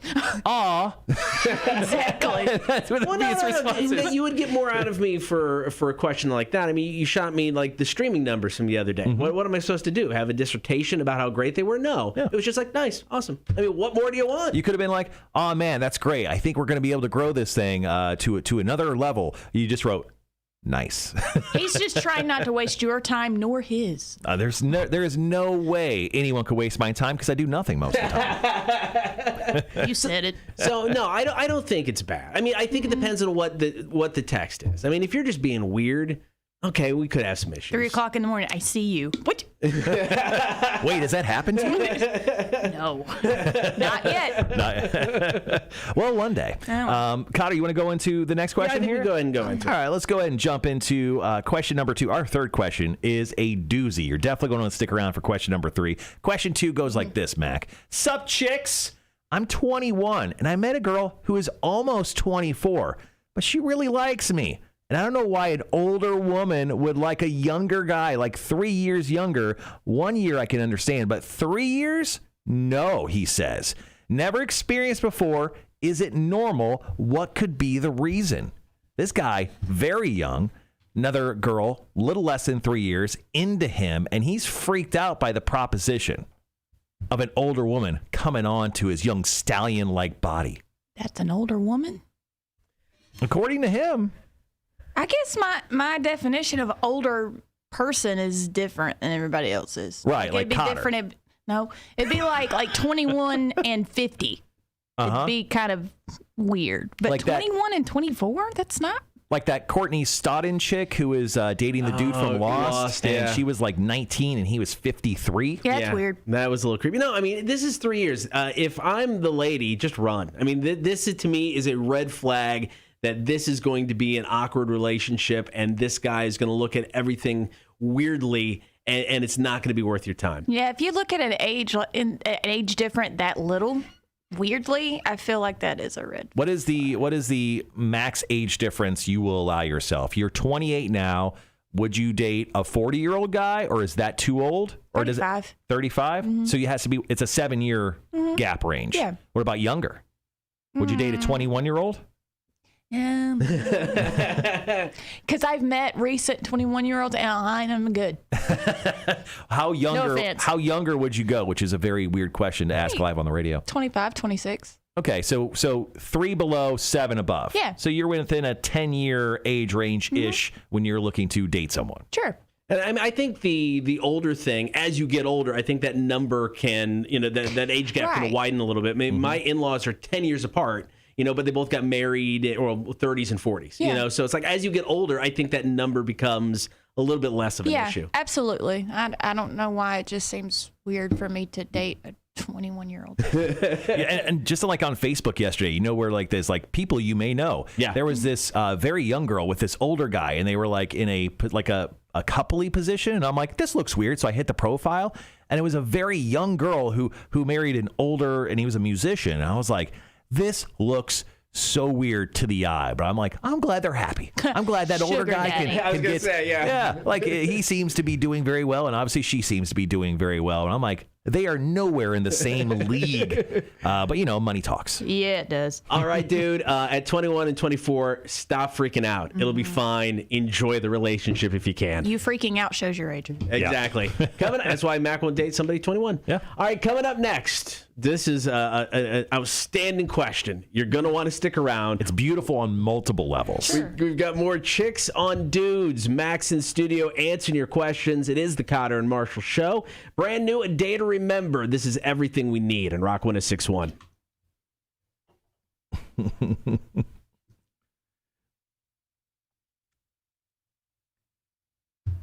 Those were some fun questions, but wait till you hear this one. It is a doozy. Try not to look at the screen. Gibby says, not a bad thing. That guy needs to shut the fuck up and run with it. Just me. Right? Exactly. It's like he's trying to create a problem. What is that with guys these days? Girls do it too, but guys do it now too. It's like dudes are trying to be chicks and chicks are trying to be dudes. Just don't. Yeah. Weirdos. Get a life. So, Mac, we only have a couple minutes, but you almost got banned from Facebook. Do you want to talk about it? Do you want me to talk about it? How did you almost get banned from Facebook? I didn't get banned from. I didn't almost get banned. So, Mac, go ahead and tell the story real quick. Oh my God. Is that you? Speaking of, so there's a show that I watch. It's called The Chosen, and yes, it's about Jesus and his disciples. It's very good if you're interested. And they came out with a preview for last night's new episode. Right. So I shared it because I was excited. Sure. You know how if it's like graphic content, they'll have that eyeball on it. It was like you Facebook, well, Instagram does it too, and TikTok. Yeah, it's like sensitive content. Yeah. But I don't understand. Okay, I understand that it was sensitive content because people are just so freaking offended so easily these days. But it was 3 guys on a cross, and it literally showed them for like 2 seconds in the preview. I mean, yeah, you can see that they're hung up on a cross, and they're fully clothed, whatever. And they said it was graphic content. Now, here's my thing. I get it.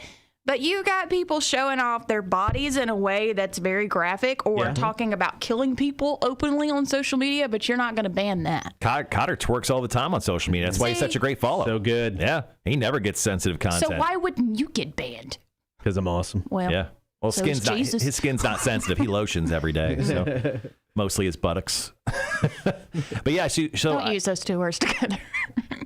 The words are fine. Just don't use them together. Okay, lotion buttocks. So am I adding these words to the list? No. Just okay, a mental note. I'm gonna. I forgot. Honestly, I've forgotten some of the words that she hates. You need Post-it notes. Well, no, I'm writing them down here. So there's runny. There's moist. There's girthy. Hey, Gibby, can you write this list down of words Mac hates? All right, guys, we'll be right back. Oh, there's more.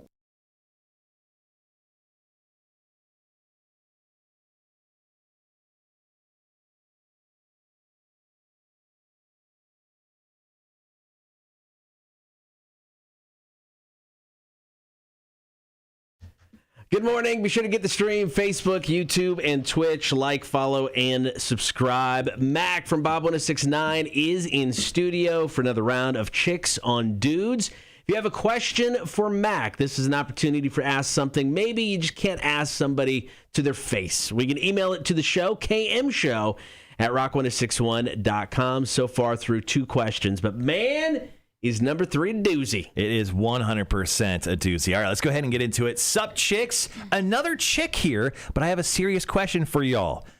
I'm possibly getting action for the first time. Sorry, can't think of a nicer way to put it, she writes. She goes, I've never done it before. Do boys prefer to shave it all off or just trim it up? I have no idea. Also, I have an Audi belly button. Is that a turnoff for all the boys? I'm pretty insecure about it. First of all, can I question this question by saying, how are you saying you are possibly getting action? You're either getting action or you're not. This is a multi-layered question. So let's just go with question number 1. It talks about the hair down there. Do boys prefer to shave it all off or just trim it up? That's her question. I'll let you answer. Oh, God. I think you won't know until like they tell you, but God bless. So you're saying it's a personal preference for the gentleman? It depends on the guy. But then again, I have my preference for myself too. So right. So you do you. I mean, I think is what it comes down to. You do you. Yes. So what Cotter said. I mean, don't commit to something that the guy may like right away. I mean, save that for later. Work toward that if he's into something. I think that's a weird question to ask the gentleman that you're about to do some business with for the first time too, like the day prior, like, oh, we are going to possibly have some action tomorrow night. Would you like me to clean this up or just let it be? In that case, just tell, this is how it is. If you don't like it, let me know. Right. This is how you're shoot up it. a flare midway through. Well, that's what I'm saying. Save that for later. If this is one of the first times, could help with the situation though. You do you, and then you know make it turn it into something special a little bit later on if the relationship lasts. Sure. And now this is a two-parter. The second part of this question is the doozy part because I did not see this coming. She has an Audi belly button. Is that a turnoff for boys? Do I look like? I don't know. I'm not a boy, but I mean, I don't think it would matter. Personal question: do you have an Audi belly button? No. Okay. Has anyone complained about your any belly button? No. Okay. I think it would. I mean, how much of an Audi is it? You know, is it just like halfway out? Right. I mean, are we? Or is it like? Are we talking like you got a thumb sticking out of your stomach? What's going on? I don't know. She just says that she has an Audi, and is that a turnoff for boys? I've never come upon an Audi belly button with the ladies that have allowed me to get near them. So I would say, I mean, not trying to make it's almost like a unicorn, right? If it sticks out far enough, and not trying to make you feel self-conscious, but yeah, I think it depends on the length. What's the length of this belly button? I need to know more. Don't you dare say that G word. I don't know what G word do you want to say it? No. Oh, okay, yeah. I don't know what you're talking about. Exactly. But I think it comes down to the length. I mean, if what do you want a ruler put up against it? No, but I mean, if you're looking at it and it's like, I mean, you can't stop staring at it. I mean, that's a distraction. That could be a problem. I mean, if it's just a normal Audi belly button, then no big deal. Yo, dumb question. 5-year-old boy question. Can you get like an Audi belly button like shaved down? Can you just have it like lopped off? I mean, I'm sure you could go like through a like mole? a procedure. I bet there is. I mean, can you go from Audi to an innie? I bet. Serious question. I mean, had no idea. We had one of I would say my first favorite sales manager got a tummy Take that, Mike. Got a tummy tuck years ago, and because of what they had to do and move everything around, they built her a fake belly button because they got rid of the first one. So her belly button now is just a fake belly button. Was it like a zip up? Like you could put stuff in there now? I don't think like so. change? So my guess is, yeah, you could easily turn it into an Cheetos innie. in there. That's amazing. Put treats in there for later. You're going spelunking. That would stink. Wow. Well, that was a question for the ages, guys. Wow. Thank you. Thank you for whoever sent that in.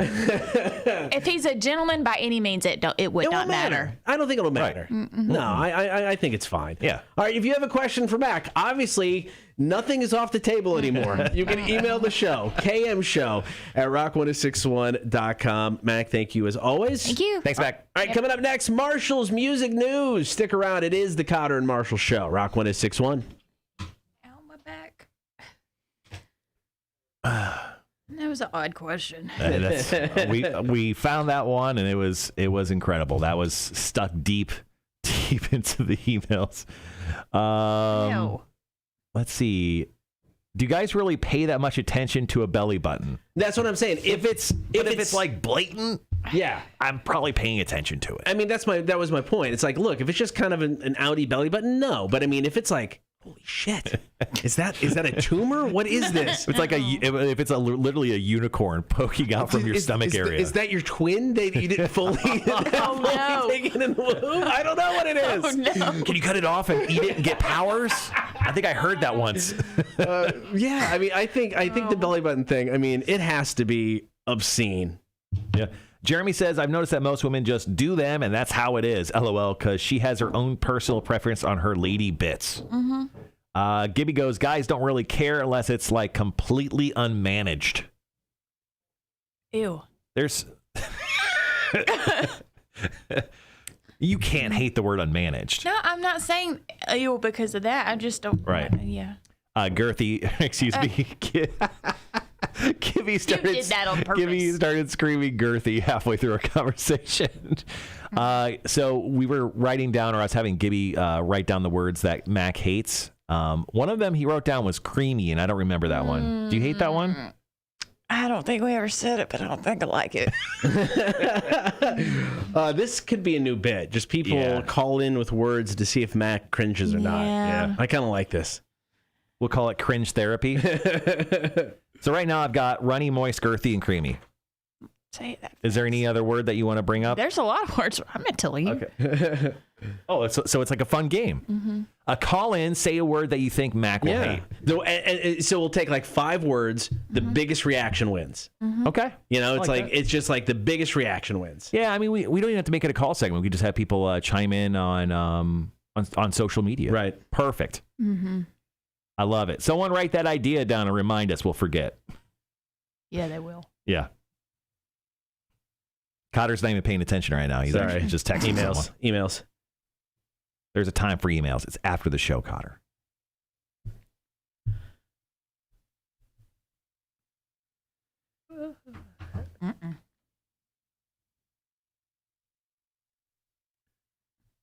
Speaking of Mac, who works for Bob 106.9, it looks like we are getting 4 tickets to give away for a Florida-Georgia Line drive-in show. That is coming up at Highway 21. So we'll have that coming up. And we've been giving away professional bull riding tickets all week, PBR tickets. But if you want another chance to win this weekend on Bob 106.9, listen for that keyword for your chance to win some PBR tickets as well. Did you know that was happening? I heard it this morning, so yes. Nice. Gibby says, I'll make a meme and put it on the community section of the page. Perfect. I am not going to like this. You'll love it. Not that I won't. Hey, did you see our Torture Tuesday from yesterday? No. Did you, well, you kind of walked by and saw it. Did you watch the full video yet? No, but I did walk over by the window at the part where Cotter almost vomited it, and I just wanted to vomit. Because I saw you mixing up the stuff. Yeah. It was no. Charles says, hey, Mac, send me good vibes for the Powerball, and if I win, I'll sponsor your show also. Work is killing me today. So there you go. Send Charles some good vibes. Good luck. That's all I can do. That doesn't seem... What a mood you're in today. It's very rare. It's very back and forth. You seem conflicted for sure. Conflicted? No. Tired? Definitely. All right, guys, Marshall's Music News. We'll kick off with some Hell Yeah news. Then we'll talk about the Rock and Roll Hall of Fame. Kind of talked about it a little while ago, but we'll make that an official story. And then we'll wrap up the show with some Rise Against stuff. And then we'll let you guys get back to your normal lives. We'll let you guys get back to doing what you do. Because that's fun. In real life? Yeah. Oh, yeah. So, not necessarily a bad ending to a show, but I wasn't okay with it. I wasn't satisfied. Supernatural. I never watched Supernatural. It ran for like 14, 15 seasons, 15, right? Yeah. That's too long for a TV show. Well, Grey's Anatomy just got confirmed for season 18. They needed to quit that. Grey's Anatomy is a soap opera, right? It's not even a show, correct? Yeah. It's just whatever. Oh, there's Boss Aaron. What's going on, man? Good morning. Killed in golf yesterday, huh? Where'd you play? Secession. Where's that at? Beaufort. Ladies Island, Cat Island. Okay. Area. That's cool. Yeah. That's pretty awesome. Beautiful. I got a call from Will yesterday for all of our stuff. that we set up with the barricades and stuff. Yeah. He mentioned that he hasn't seen a form come through, the form that I sent you over the weekend. Okay, yeah. So he mentioned that, and then I told him, like, where's my light towers? You told me a guy would call me every day for the last week and a half. So yeah. So he told me yesterday he's like, oh, I'm gonna call the guy right now. We talked about 3:00, and I still haven't got a call. So I'm gonna email him today to remind him. So yeah, cool. Red says, how many years has Law and Order been on? Well, depending on the Law and Order, I think there's like 3 or 4 of them. Easily 20 years. Yeah. SVU is the best, in my opinion. That's the one with Ice-T, right? Yeah, for a little while. No, He was probably. Yeah, it's Ice-T and Mariska Hargitay. What the Olivia was that? What'd you say? Olivia Benson, and then Elliot Stabler. Those are character names. Yeah, and that guy, Maloney. Christopher Maloney. Yes, he played in this new show. Did you just get shocked? Did y'all ever see that show Happy with the imaginary unicorn friend? Yeah. I, oddly enough, liked that show. Never watched it. It was funny stupid. So Special Victims Unit has been on the air for 22 years. That sounds about right. 22 years, and the cast list is ridiculous. Red says, that and feeling NCIS. Charles goes, Aaron, every day is casual day. I love it. You mean Marshall Jr.? Every day is casual day? Get it? Did you know that? We had a guest come into the studio last Friday, and she walked in the door, and she looked at Aaron, and she goes, oh, are you Marshall? So everyone has been calling Aaron Marshall Jr. on the chat. That's funny. That's funny. It's been awesome. It's been awesome. He does not like it.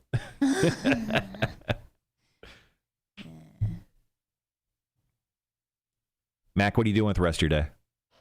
You gonna get some sleep? Eventually.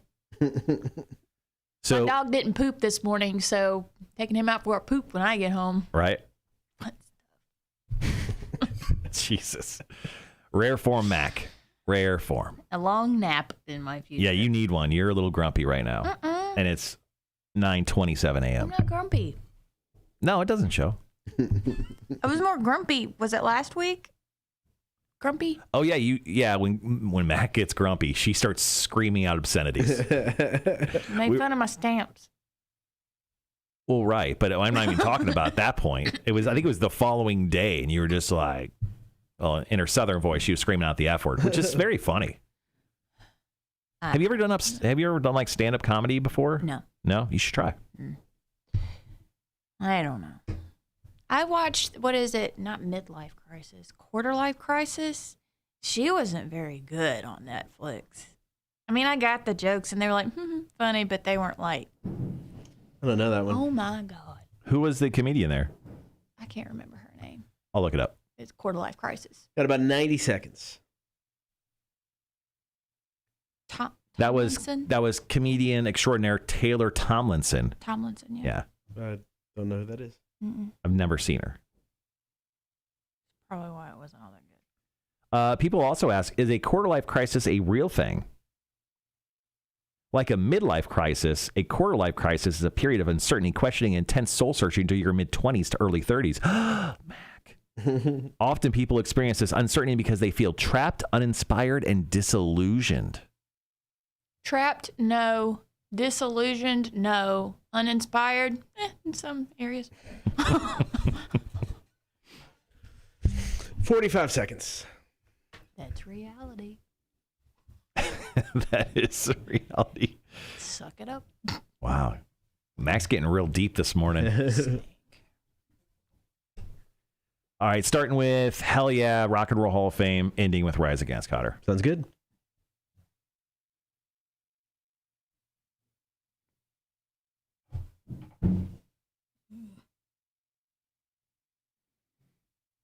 All right, guys, be right back.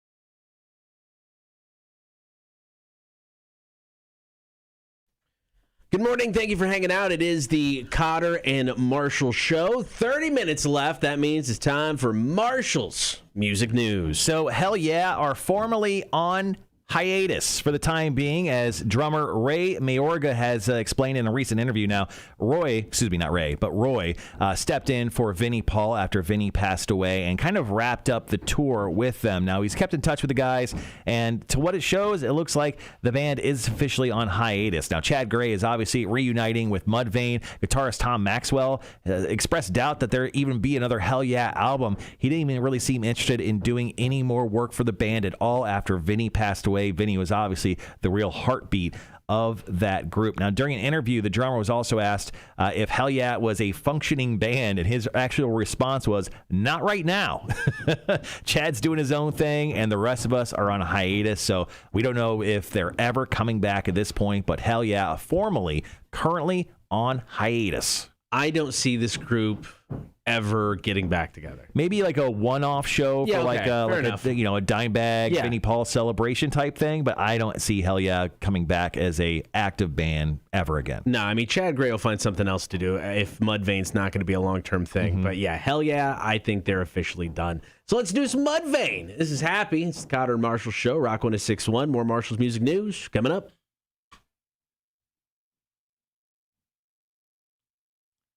Mac, your thoughts on Mudvayne and Hell Yeah? Oh, turn Mac's mic on. Oh, sorry. There we go. She's heard of Hell Yeah, is what she said. Gibby said he has posted a meme for those words for Mac. Pop it up. I want to see it. I would say I want to see it, but I don't know if I want to. I'm scared. Here, we'll move it so you can see it, Mac.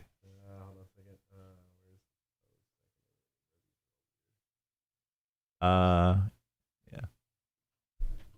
Oh, those are. Like if you go to activity, it's probably under activity.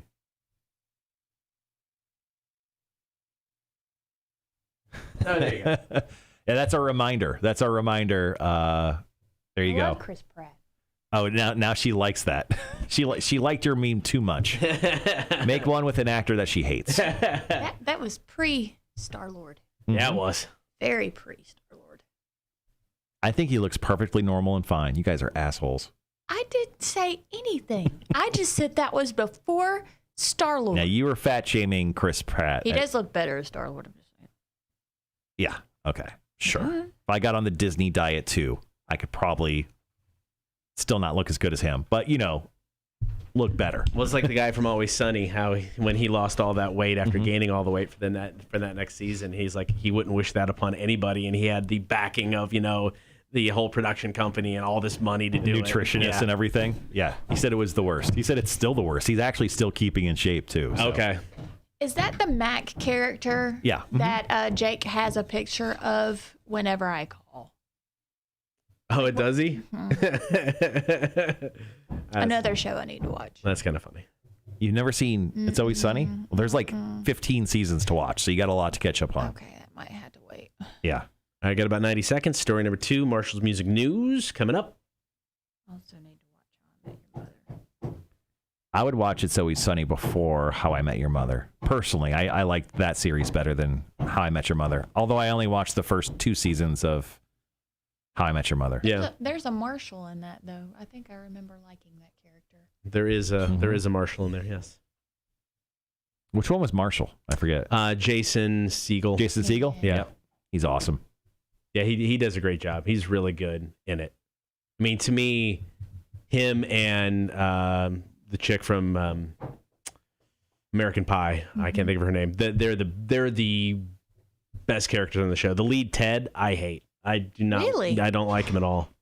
I just think he's just a whiny little, I don't know. Whiny little bitch boy? Maybe. We'll go with that. Well, every time I see the girl that played Robin in Marvel, it's like, y'all shouldn't have done that.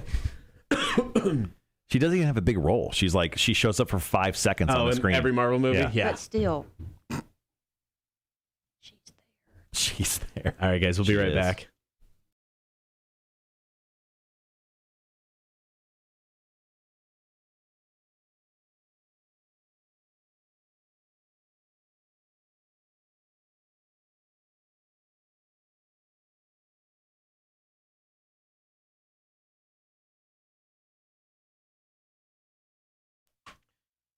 Good morning, Connor and Marshall show. It is time for story number 2 of Marshall's Music News. So the Rock and Roll Hall of Fame, as of less than an hour ago, has selected its class of 2021. The newest inductees into the Rock and Roll Hall of Fame are the Foo Fighters, the Go-Go's, Jay-Z, Carole King, Todd Rundgren, and Tina Turner. Now that's in the performer category. There are other categories as well. So like Musical Excellence Award is going out to LL Cool J, Randy Rhoads, and Billy Preston. There's also a Early Influencer Award that includes Kraftwerk, and then the Ahmet Erkin Award. You ever heard of that one? Nope. Me neither. Clarence Avant is going to be picking that up. Now this ceremony is going to be filmed here later on this year and then will air on HBO, I think, probably sometime in November. Now, a couple people that were nominated but didn't make it that I think should have: Iron Maiden, and Rage Against the Machine. I'm stunned that Rage didn't go in on the first try. I mean, they seem kind of tailor-made for the Hall of Fame. They're political, they're critically acclaimed, they're loved by fans. They just kind of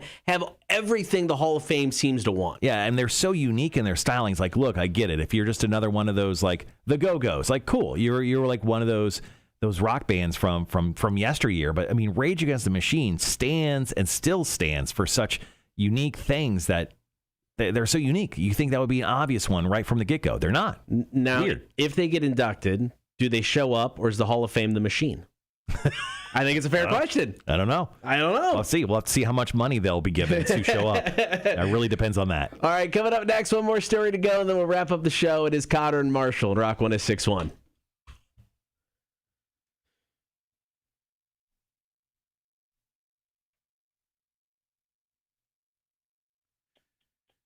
Okay.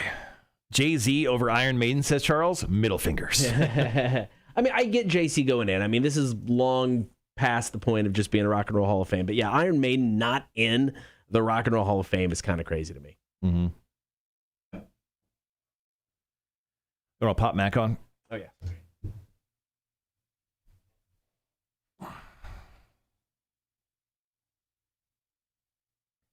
All right, one more story of Rise Against, and then that is it for the day. You writing down what we're doing tomorrow? Yep. Cool. Hefe, the new music beta fish, is back tomorrow. Yes, he is.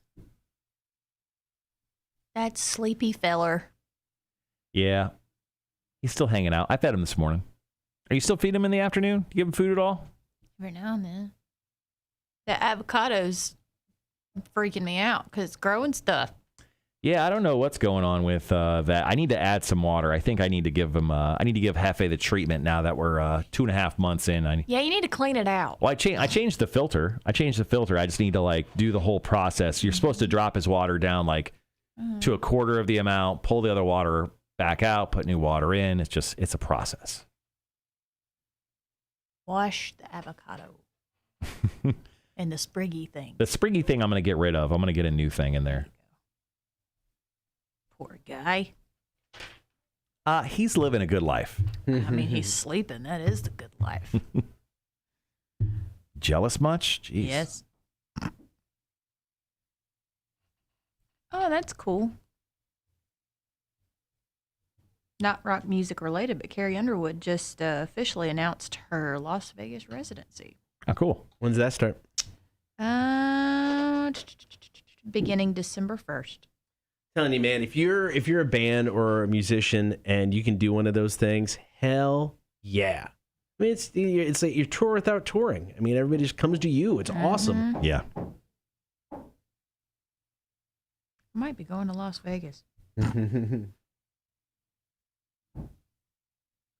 Former coworker Disney just went to Las Vegas yesterday. Yeah. She just got married. She got married on a live stream. I saw that from Vegas. So congrats to Disney and her husband. That guy. Yep. Met him once. They were doing it up. Real nice guy. All kinds of pictures. It looked like a very nice ceremony, very nice day in Vegas. So yeah, congratulations. So I actually watched their wedding online. I just happened to be on, and I watched the first few minutes of the ceremony. Okay. So I'm a ordained reverend, and their ceremony was almost on the dot the same as mine. Outside of so I had in a bunch of personal jokes and stuff through my ceremonies. Literally, I think I must have found the same document of ceremony this person used. Nice. There. But yeah, I'm almost word for word in some spots. It was kind of crazy. Are residency tickets expensive? It's Vegas. Everything's expensive. Yeah, I mean, if you're looking at, let's say, even if you just want to get in the building, you're probably spending for a residency minimum $80, if not more.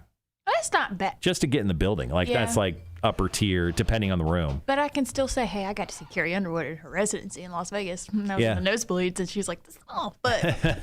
It depends on the room as well. I mean, if they're playing like a smaller room, like Britney Spears played Planet Hollywood for a couple years. The room that she played in was not big. Yeah. I mean, it only held, I think, a couple thousand people. I mean, it was more of an intimate performance, and that's why people paid a lot of money to check out Britney Spears. This is at the theater at Resorts World, Las Vegas. Resorts World was a casino that was put together after I left, so I don't even know. Okay. I honestly don't even know where that is on the Strip. I shall find out. Truth of the matter is, I don't really go on the Strip. Once you live in Las Vegas for a while, the only reason you go down the Strip is to go down there to see a show or take your wife or husband down there for an anniversary dinner. Everything else, you just go around the Strip. What is the zip line? I was in line for that, and then they closed. The Fremont zip line? Yes. Yeah. That's cool. I've done that. Is Fremont better than the Strip, or is it kind of the same vibe? No, it's completely different vibes. Is it okay? Yeah, I mean... Well, I didn't know touristy if it was... Yeah, I mean, it's all kind of the same. It's all in one. There's tons of locals. There's tons of tourists there. I mean, Pawn Star guys are like a block away from Fremont Street. Okay. So, I mean, there's all those people coming in. So you get everybody. You get street performers to people who are trying to sell you Coke right off the elevator to grandmas in their chairs because they can't walk anymore. Right. I mean, you get the full gamut down on Fremont Street. It's a little different on the Strip, but for the most part, I mean, even before I left, it's kind of the same vibe. Yeah. I mean, because Las Vegas started to allow like street performers like LA did. So like the Transformers guys, like you go and take a picture with Spider-Man. And that's why I think there was an infamous Batman versus Batman fight on the Strip. Remember that video a couple years ago? I do. Yeah. That was after they started allowing people to go down in full costume and do their thing. But can you imagine wearing costume in Vegas during the heat? Yeah, it's going to make your miserable. Money. Like in LA, doing it in front of Man's Theater. Like, look, I get it. Weather's nice for the most part. Maybe a little warm. Vegas, wearing a costume like that, you're going to die. I actually, the times that I've been to Vegas, I have actually not minded that quote-unquote dry heat. It's a different heat. Sure is. It is. It's not humid whatsoever. It's still hot. I really didn't mind it, though. Living in Vegas for as long as it did, we made a lot of fun of people who said that exact thing. Disregard my statement. It's a dry heat. It's way different. Actually, one of the first shows I went to in Vegas, I went to go see Carrot Top. I got free tickets to see Carrot Top. So I went to go see Carrot Top, and he makes a joke about the dry heat where in the crowd, they actually will shoot a mister off when he says it. So nice. It's not like that dry heat, and then he'll shoot everyone with water in the middle of it.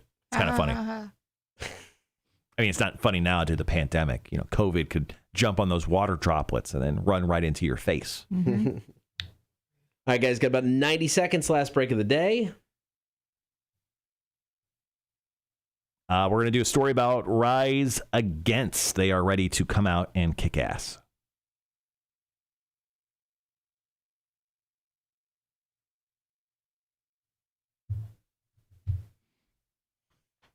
It's not a very long story. I'll hit up a couple tour dates, pre-sales, tickets go on sale yesterday. It's not really pre-sale anymore. I won't bring that part up. We'll delete that line. It's post pre-sale. It's almost like on sale. Will Mac get a nap today? Most likely. Cute. Connor, give me a question. I don't know. Will my oldest get a job? Will the oldest get a job? Well, when? Will my oldest get a job within the next 2 weeks? Outlook, not so good. Ah, damn it. Shit. Spot on. That thing is spot on. Oh, Christ. What should I ask myself?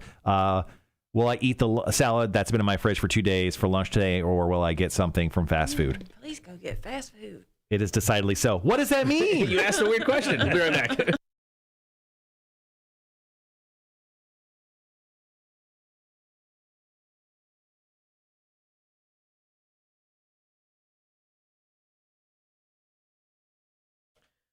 All right, before we get out of here today, one more time, head over to Marshall for Marshall's Music News. So if you're a fan of Rise Against, you're going to love to hear this news. The band is ready to hit the road for the Nowhere Generation Tour. 17 live and in-person concerts are taking place. Now, it kicks off on Friday, June 30th in New York City at the Rooftop at Pier 17 Club, which sounds pretty awesome to me. Now, tickets go on sale officially tomorrow at 10 a.m. A purchase is going to be made for those tickets at riseagainst.com. The great news for us, they are stopping at 3 places that are kind of close.